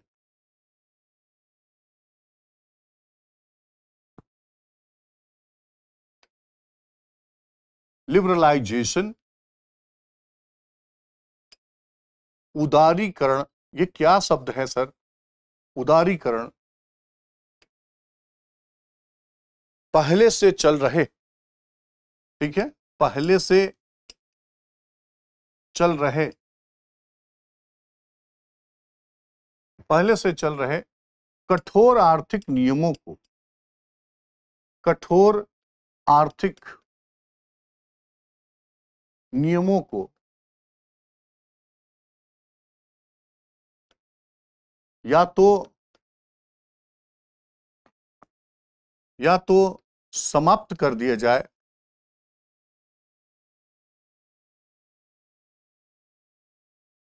कठोर नियमों को, आर्थिक नियमों को या तो समाप्त कर दिया जाए या उसमें ढील दी जाए, उसमें ढील दी जाए, ठीक है। ये इसको उदारीकरण, आर्थिक उदारीकरण कहते हैं। पहले से चल रहे कठोर आर्थिक नियमों को या तो समाप्त कर दिया जाए या तो उसमें ढील दिया जाए, इसको आर्थिक उदारीकरण कहते हैं। आर्थिक उदारीकरण माने आर्थिक क्षेत्र में सरल करना नियमों को, आर्थिक उदारीकरण, आर्थिक उदारीकरण। दूसरी चीज है निजीकरण, प्राइवेटाइजेशन। निजीकरण ये क्या है सर, अर्थव्यवस्था के संचालन में निजी क्षेत्र को प्रश्रय देना, ठीक है। अर्थव्यवस्था के संचालन में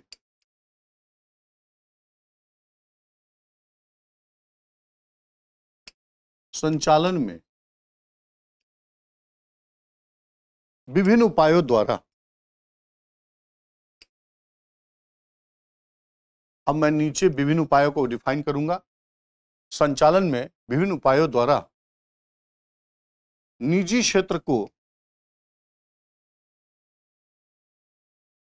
प्रश्रय देना, ठीक है, बढ़ावा देना, सरल हिंदी में बढ़ावा देना।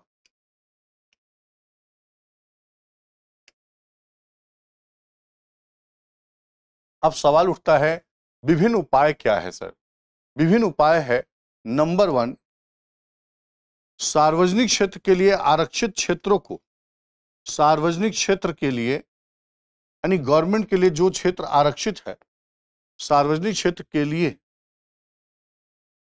आरक्षित क्षेत्रों को निजी क्षेत्र के लिए खोलना,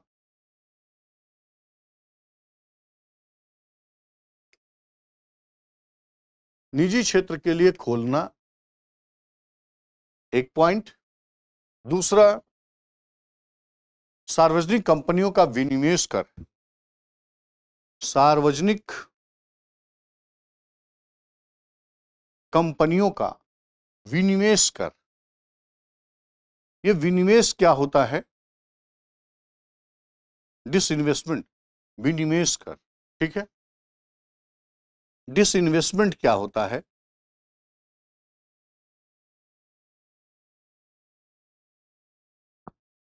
मान लीजिए कि ये कोई सरकारी कंपनी है और उसका एक हिस्सा 20%, 30%, ठीक, 20 या 30% निजी क्षेत्र में बेची जा रही है। किसी सरकारी कंपनी का हिस्सा, एक हिस्सा, ठीक है, एक हिस्सा निजी क्षेत्र की कंपनी को बेचना, निजी क्षेत्र में बेचना,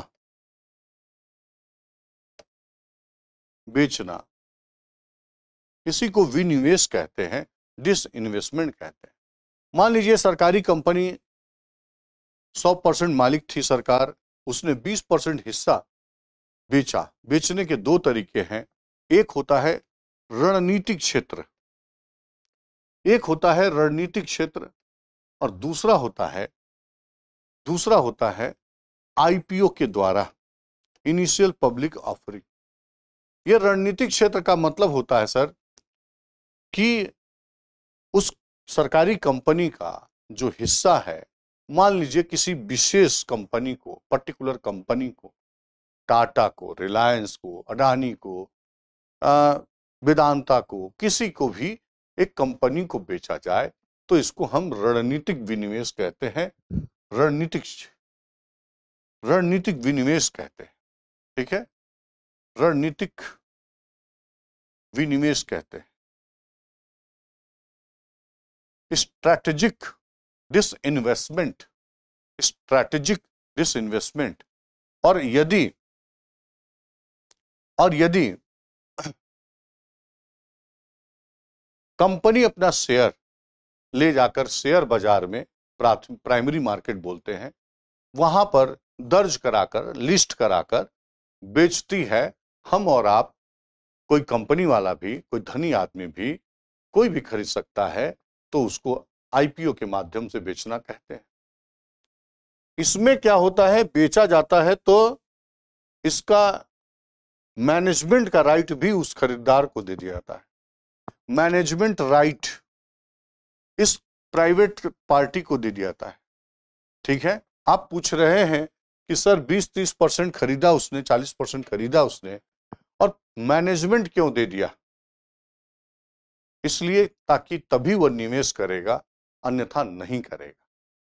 ये ठीक है। चलिए, आईपीओ में बेचने के बाद सरकार के पास ही इस कंपनी का मैनेजमेंट राइट रहता है। मैनेजमेंट राइट उसी के पास रहता है, सरकार के पास। तो मैं ये बोला कि सार्वजनिक कंपनी का विनिवेश कर। तीसरी है, अगर किसी सार्वजनिक कंपनी को निजी क्षेत्र में बेच दिया जाए, सार्वजनिक कंपनी को निजी क्षेत्र को बेच दिया जाए, निजी क्षेत्र में बेच दिया जाए, तो ये हो सकता है निजीकरण, और एक शब्द और सिखा ले आपको, वैश्वीकरण।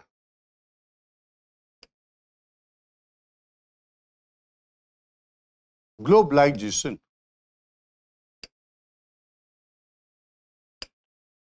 ग्लोबलाइजेशन, वैश्वीकरण। यहां मैं लिख रहा था सार्वजनिक कंपनी को निजी क्षेत्र में बेच दिया जाए, विनिवेश कर दिया जाए, आरक्षण को उसके लिए खोल दिया जाए। इन सब से क्या होता है, निजीकरण को बढ़ावा मिलता है, निजी क्षेत्र को भूमिका ज्यादा मिलती है। इसी को हम प्राइवेटाइजेशन कहते हैं। अब बात कर रहे हैं वैश्वीकरण, ग्लोबलाइजेशन।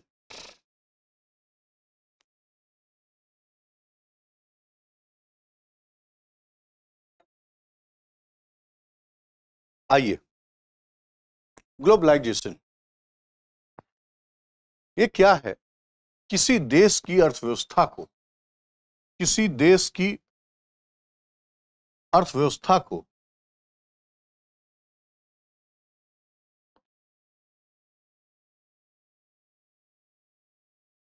किसी देश की अर्थव्यवस्था को विश्व की अर्थव्यवस्था से, विश्व की अर्थव्यवस्था से एकीकृत करना, अर्थव्यवस्था से एकीकृत करना, इंटीग्रेट करना। ठीक है, वैश्वीकरण कहलाता है, वैश्वीकरण कहलाता है।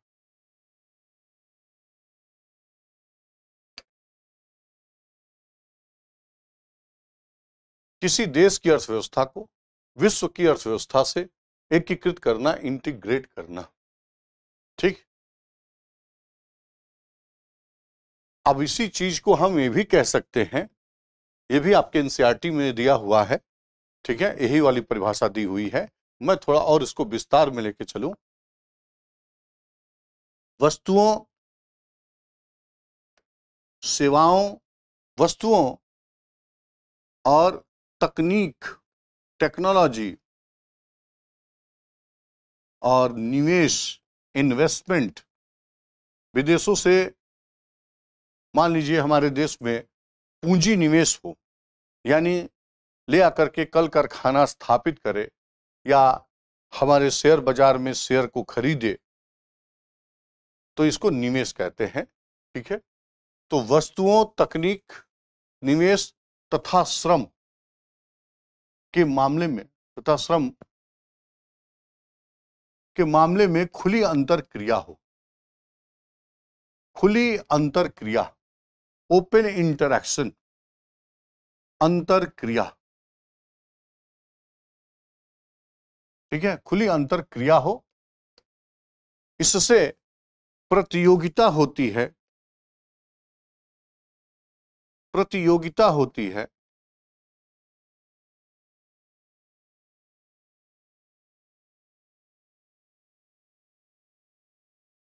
प्रतिस्पर्धा होती है, प्रतियोगिता होती है, क्षमता में सुधार होता है, क्षमता में सुधार होता है,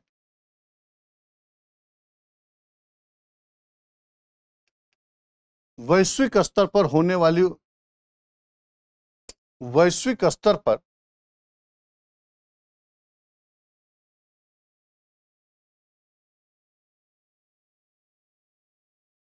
वैश्विक स्तर पर होने वाले उपलब्धि का लाभ मिलता है, उपलब्धि का लाभ मिलता है,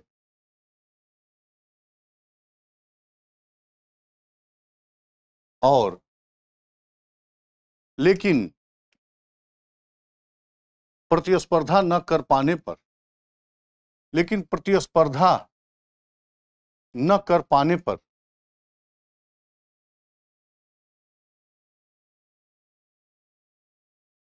हानि भी होती है।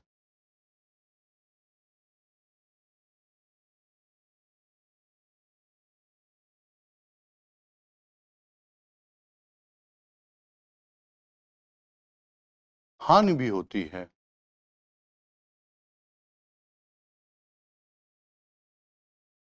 एक बात थोड़ा समझ लीजिए, वस्तुओं, टेक्नोलॉजी, निवेश, इन्वेस्टमेंट और लेबर फोर्स, यानी हमारे देश के श्रमिक उन देशों में, उन देशों के श्रमिक हमारे देश में रोजगार के लिए आ जा सके, मामले में खुली अंतर क्रिया, कोई रोक टोक नहीं होगा। ठीक, इससे प्रतियोगिता होती है, कंपटीशन होगा और क्षमता में सुधार हो। कैसे कि हम लोगों को जो है निवेश मिलेगा, सस्ती वस्तुएं मिलेगी, उच्च गुणवत्ता की वस्तुएं मिल सकती हैं। ठीक, और दूसरी जो है वैश्विक स्तर पर होने वाले उपलब्धि का लाभ मिलता है। इसका मतलब क्या है? आप देखिए कि दुनिया के कुछ देशों में औद्योगिकरण, इंडस्ट्रियलाइजेशन, यानी बड़े पैमाने पर कल कारखाने स्थापना पहले हुआ और उन देशों में संपन्नता आई, पूंजी का संचय हुआ, फंड ज्यादा जमा हुआ। अब वे लोग उस फंड को दूसरे देशों में निवेश करके पैसा बनाना चाहते हैं। ये उनका हित है, लेकिन हमारा हित क्या है कि हमारे पास जनसंख्या ज्यादा है, प्राकृतिक संसाधन भी है, लेकिन फंड नहीं है, तकनीक नहीं है ताकि हम उसका उपयोग कर सके। तो हम लोग चाहेंगे कि वो हमारे देश आए, और उस तरीके से फंड के आने से देश में ब्याज की दर को कम करने में मदद मिली है। ब्याज की दर को कम करने में मदद मिली है। कहाँ 1991 में बैंक रेट 12% था, यानी आरबीआई बैंकों को देती थी 12% पर। अब सपोज करिए कि बैंक आगे बिजनेसमैन को 15-18 पर देती थी, और आज के डेट में आप देख रहे हैं कि बैंक रेट बहुत बढ़ गया है। इस बीच रेपो रेट एक तरह से तो 6.5%, रेपो रेट बढ़ने के बावजूद अभी 6.5% है।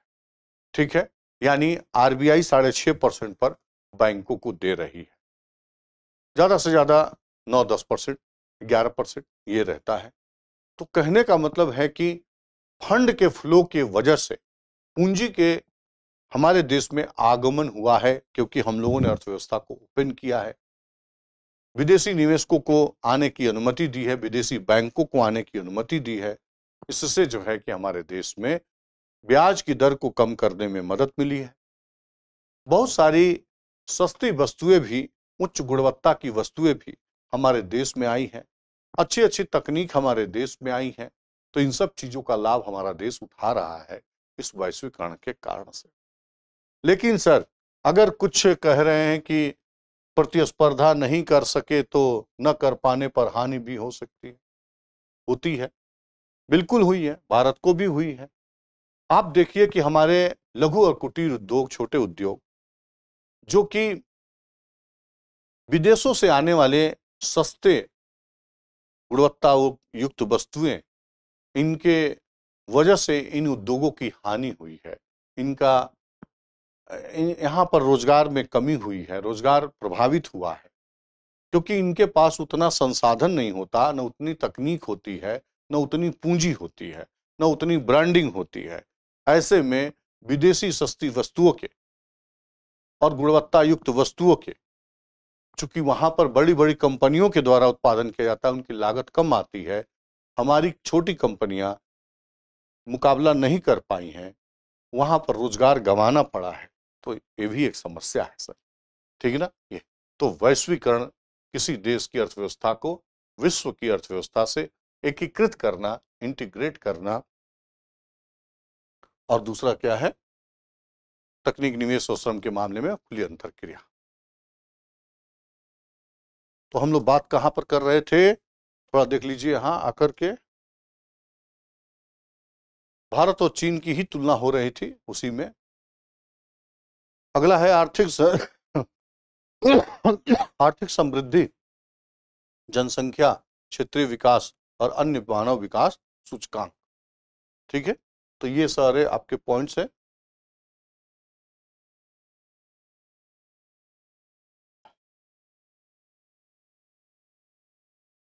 तो इतना सिलेबस आपका था जो मैंने आपको दिखाया। 10 इकाइयां हैं, ठीक है, 10 इकाइयां हैं, और मैं एक एक करके आपका सब कुछ कंप्लीट करेंगे। अब मैं थोड़ा बात करने चल रहा हूं आपसे, कुछ फिर बेसिक बातें।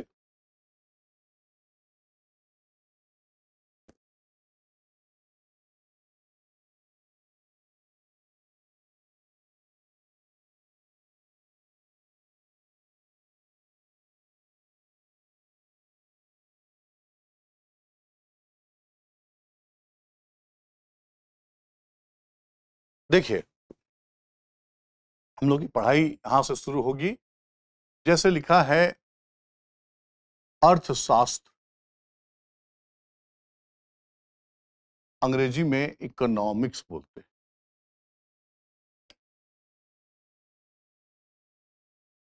ठीक है। तो अर्थशास्त्र क्या है, पहली बात तो जाने कि यह एक सिद्धांत है।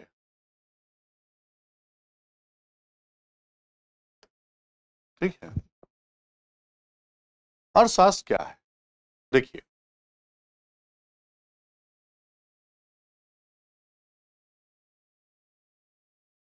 अर्थव्यवस्था में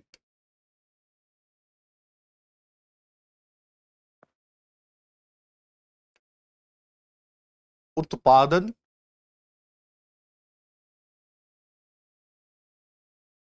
वितरण,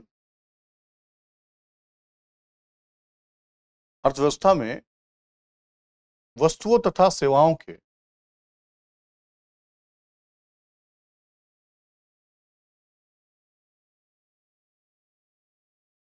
वस्तुओं तथा सेवाओं के उत्पादन तथा उत्पादन, वितरण एवं उपभोग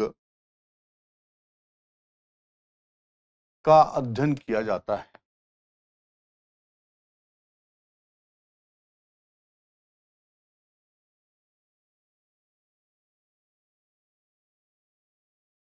एक बात और देखिए,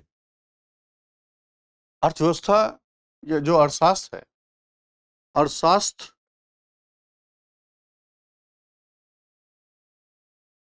सीमित साधनों से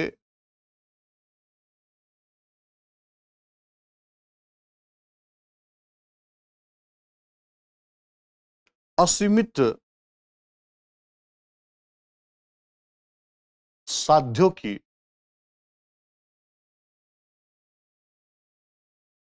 प्राप्ति के लिए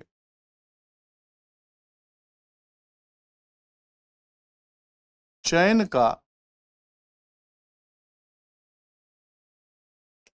सिद्धांत सिखाता है। चयन का सिद्धांत सिखाता है। क्या मतलब सर?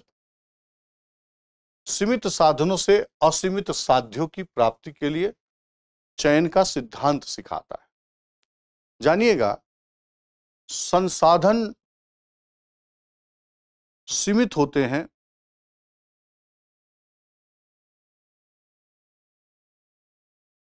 और सबसे बड़ी बात कि दुर्लभ होते हैं, और उसके बाद दुर्लभ तो होते ही हैं सर, इसका वैकल्पिक उपयोग हो सकता है। इसका वैकल्पिक उपयोग हो सकता है। क्या मतलब?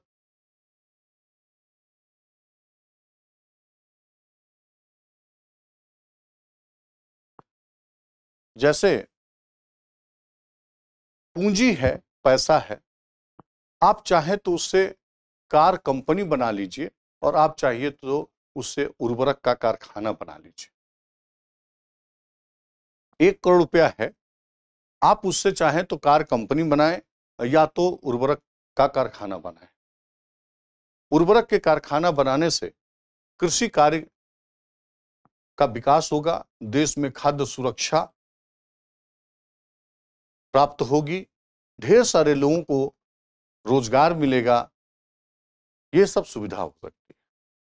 लेकिन कार कंपनी बनाने से केवल किसी व्यक्ति विशेष को थोड़ी सहूलियत मिलेगी, ठीक है, हो सकता है उसके लिए बहुत अनिवार्य हो, जरूरी हो, सहूलियत मिलेगी। तो यही है कि आप उसका क्या उपयोग कर सकते हैं। जैसे मान लीजिए कि विस्फोटक है, विस्फोटक का उपयोग भी 2 तरीके से हो सकता है। एक कल्याण के लिए हो सकता है, लोगों के जीवन स्तर को सरल और सहज बनाने के लिए हो सकता है विस्फोटक का उपयोग। कैसे सर? अगर मान लीजिए कि पहाड़ है और हमें उस पार रेल की पटरी लेके जाना है, तो ऐसे में उस पहाड़ के अंदर से सुरंग बनाने के लिए हमें विस्फोटक के द्वारा ही उस पहाड़ को कम समय में तोड़ करके सुरंग बनाकर हम रेल की पटरी निकाल लेते हैं, सड़क बना करके उस पार चले जाते हैं। नहीं तो सैकड़ों किलोमीटर घूम कर जाना पड़ता है और काफी दिक्कत का विषय होता है, या उस पहाड़ के उस पार के लोगों का विकास सुनिश्चित नहीं हो पाता है। लेकिन जैसे ही आवागमन के साधन विकसित होंगे, उस क्षेत्र का भी विकास सुनिश्चित होगा, उनको भी सारी सुविधाएं मिलनी शुरू होंगी। तो ये भी एक संभावना है कि हम उसको कल्याण के लिए उपयोग करें, लोगों के जीवन स्तर को सुधारने के लिए। और ये भी संभावना है कि जिस तरीके से दुरुपयोग किया जाता है आतंकवादियों के द्वारा या असामाजिक तत्वों के द्वारा, जो मानवता को क्षरण के लिए, नरसंहार के लिए उपयोग करते हैं, वो भी एक तरीका हो सकता है। तो कहने का मतलब संसाधन सीमित है और उसका दुर्लभ भी है और उसका वैकल्पिक उपयोग भी हो सकता है।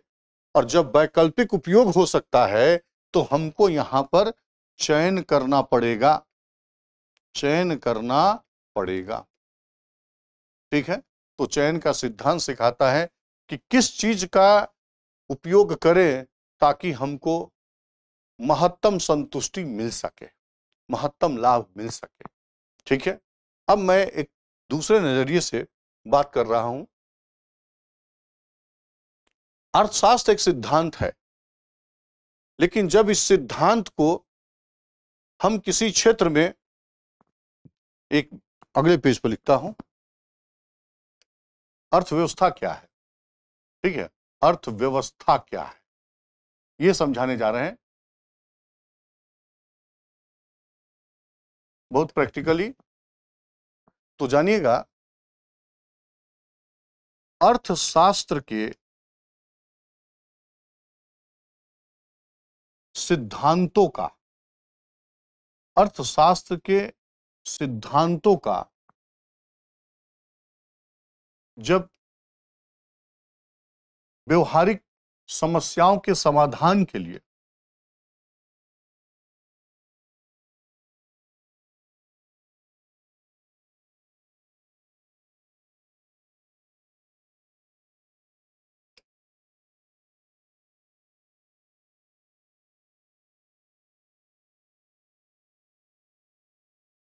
प्रयोग करते हों,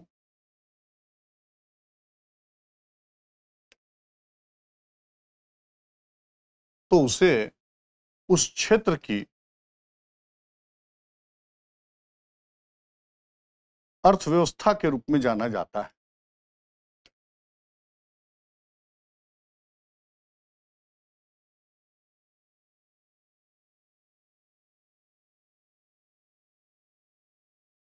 कहने का मतलब, अर्थ अर्थव्यवस्था अर्थशास्त्र का व्यवहारिक उपयोग है। अर्थव्यवस्था अर्थशास्त्र का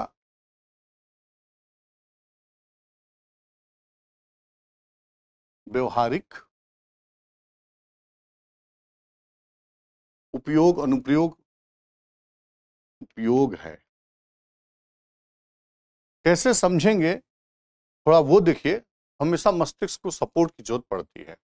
सीधे सीधे सीखता है, लेकिन थोड़ा ज्यादा खुश होकर नहीं सीखता है। आप सभी लोगों ने पढ़ रखा है कि न्यूटन का थर्ड लॉ, प्रत्येक क्रिया के बराबर विपरीत प्रतिक्रिया होती है। यह सिद्धांत है, यह विज्ञान है, यह सिद्धांत है। तो साइंस क्या है? सिद्धांत है।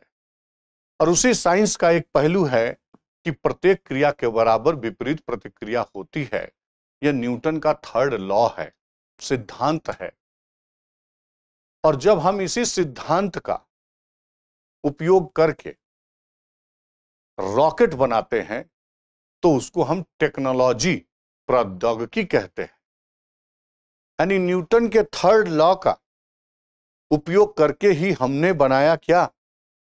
टेक्नोलॉजी। यानी कि रॉकेट बनाई, टेक्नोलॉजी, रॉकेट टेक्नोलॉजी बनाई। तो उसी तरीके से अर्थशास्त्र के सिद्धांत का जब हम व्यवहारिक उपयोग करते हैं, व्यवहारिक समस्याओं के समाधान के लिए, ठीक है, तो उसको हम अर्थव्यवस्था कहते हैं, इकोनॉमी कहते हैं। और जिस क्षेत्र के लिए इसका उपयोग किया जाता है, जिस क्षेत्र की समस्या के समाधान के लिए इसका उपयोग किया जाता है, उसको उस क्षेत्र की इकोनॉमी कहते हैं। अब भारत देश के लिए अगर उपयोग किया जाए तो इसको इंडियन इकोनॉमी कहेंगे, या चाइना के लिए किया जाए तो चाइनीज इकोनॉमी कहेंगे, अमेरिका के लिए अमेरिकन इकोनॉमी कहेंगे। ठीक है। तो अर्थशास्त्र का सिद्धांतों का जब हम समस्या के समाधान में प्रयोग करते हैं, तो इसको हम अर्थव्यवस्था के रूप में जानते हैं। और उस क्षेत्र की, जिस क्षेत्र की समस्या का समाधान ढूंढते हैं, उस क्षेत्र की अर्थव्यवस्था के रूप में जानते हैं। Indian economy, Chinese economy, American economy. ठीक, चलिए। तो ये तो रहा अर्थव्यवस्था, अर्थशास्त्र और अर्थव्यवस्था। इकोनॉमिक्स और इकोनॉमी। इकोनॉमी जो है उसका प्रैक्टिकल रूप है, उन सिद्धांतों का प्रैक्टिकल रूप है। अब हम बात करने चल रहे हैं अर्थशास्त्र को दो शाखा, अर्थशास्त्र की दो शाखा। कौन कौन? तो एक हो गया आपका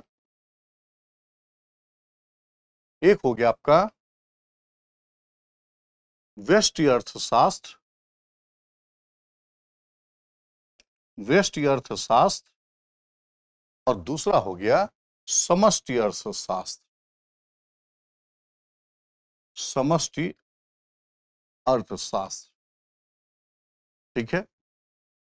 अगर हम थोड़ा इसके लिए एक दूसरा शब्द भी उपयोग करें तो इसको बृहद बोलते हैं, व्यापक बोलते हैं, बृहद। और इसको सूक्ष्म बोलते हैं, इसको सूक्ष्म, व्यष्टि और बृहद। व्यष्टि अर्थशास्त्र में क्या होता है, यहां एक व्यक्ति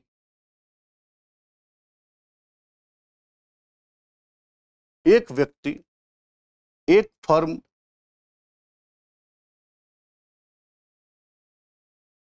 ठीक है,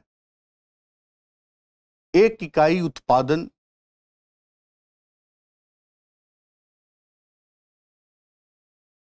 की लागत, कहने का मतलब पर विचार किया जाता है, पर विचार किया जाता है।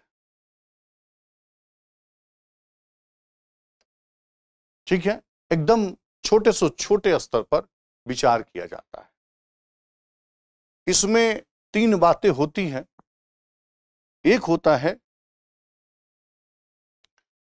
उत्पादक व्यवहार सिद्धांत,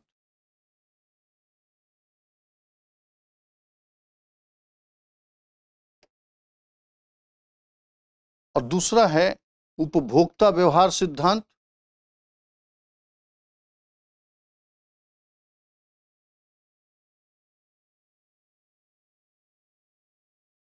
और तीसरा है कीमत सिद्धांत, मूल्य सिद्धांत, कीमत सिद्धांत।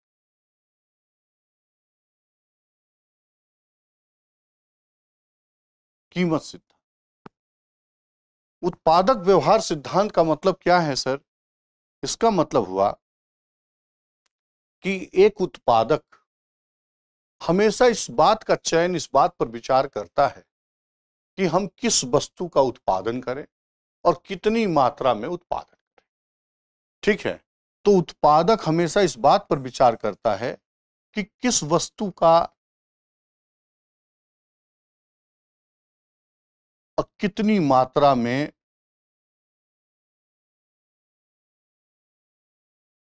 उत्पादन किया जाए,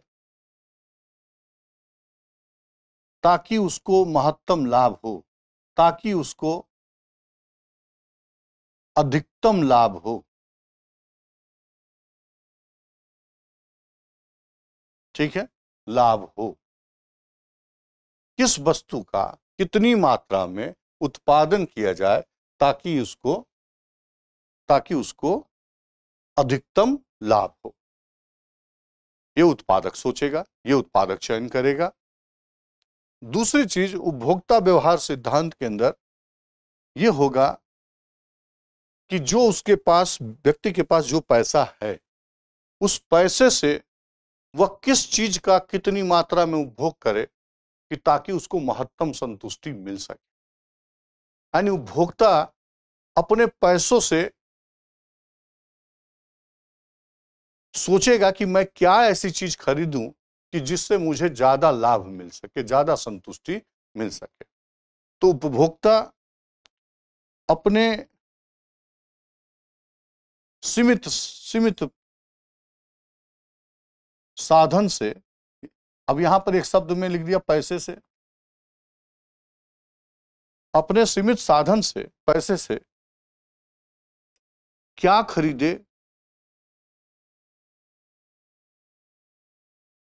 खरीदे कि उसको महत्तम संतुष्टि मिले, महत्तम संतुष्टि मिले।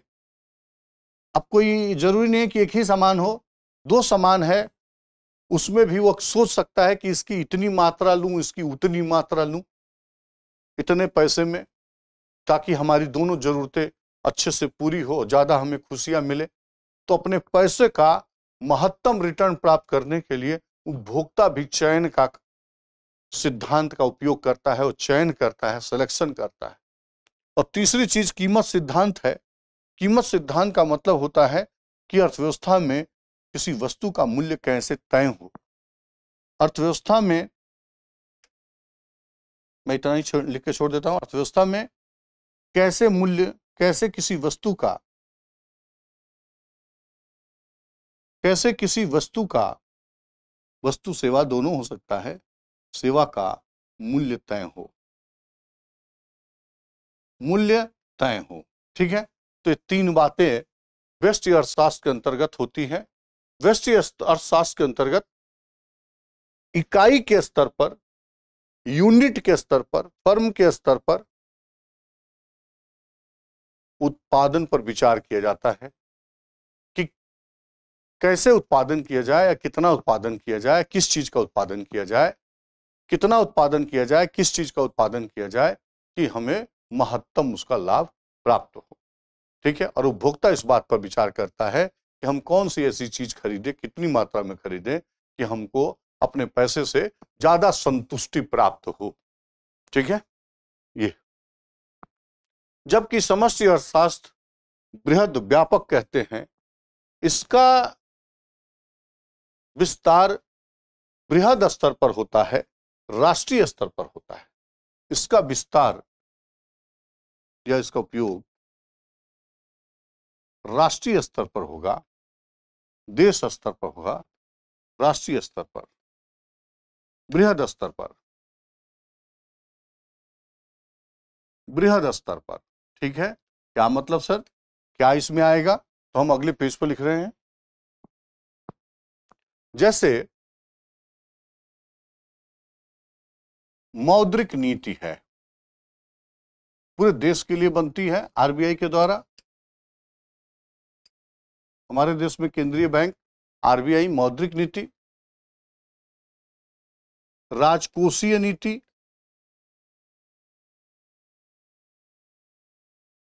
सरकार के द्वारा। ठीक है, इसी तरह से मुद्रास्फीति पर विचार होगा, महंगाई पर। इसी तरीके से रोजगार पर, गरीबी पर। तो मौद्रिक नीति है, राजकोषीय नीति है, मुद्रास्फीति है, रोजगार पर, गरीबी पर। व्यापार संतुलन या भुगतान संतुलन कह लीजिए, उसी के अंदर व्यापार संतुलन भी आएगा। भुगतान संतुलन है, यानी भारत देश से विश्व के साथ सभी प्रकार के वस्तु सेवा, ऋण, पूंजी, वस्तु सेवा, ऋण, पूंजी, इन सभी चीजों में जो हम लोग विश्व के साथ लेन देन करते हैं, खरीद बेच करते हैं, उसकी अकाउंटिंग इसमें दर्शाई जाती है, उसमें अकाउंटिंग दर्शाई जाती है। तो मौद्रिक नीति, राजकोषीय नीति, मुद्रास्फीति, रोजगार, गरीबी, भुगतान संतुलन, ये सब जो राष्ट्रीय स्तर के मुद्दे हैं, राष्ट्रीय स्तर के विषय हैं, वो सब हम लोग किसमें करते हैं? समष्टि अर्थव्यवस्था के अंतर्गत। और कुल मिलाकर के व्यष्टि समष्टि दोनों के स्तरों पर हम लोगों की कोशिश ये होती है कि कैसे महत्तम लाभ प्राप्त हो, यही सिखाता है अर्थशास्त्र। ठीक है, तो कल हम लोग इसी के ठीक आगे पढ़ाई शुरू करेंगे और नेशनल इनकम का चैप्टर कल शुरू कर सकते हैं, है ना। ताकि नेशनल इनकम का चैप्टर एक बार पहले पढ़ लेने पर काफी कुछ चीजें समझ में आ जाती है, फिर उसको आगे कहीं कहीं उपयोग करना पड़ता है। तो कल हम लोग नेशनल इनकम का अगला चैप्टर।